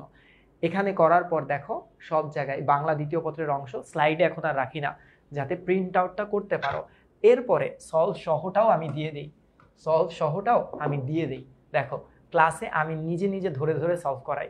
এগুলোও কিন্তু এই যে দেখো নিজে নিজে ধরে ধরে প্রত্যেকটা সলভ আমিই করাই দিই, হ্যাঁ, যাতে ওদের পড়ালেখাটা একবারে হয়ে যায়, অ্যাডমিশন থেকে শুরু করে সব এমসিকিউ এভাবে চলে।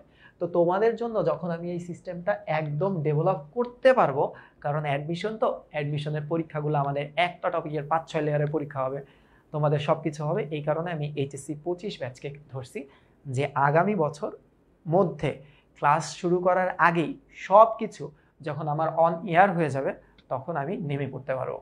সো তোমাদের বিশ্বাসটা আমাদের উপরে রাখতে পারো। 25 ব্যাচ আমার স্বপ্নের ব্যাচ হবে, 26 ব্যাচটা আমার ভিশন, আর 24 ব্যাচটা ইনশাল্লাহ তোমাদের জন্য এরকম কিছু করার সর্বোচ্চ চেষ্টা আমি করব।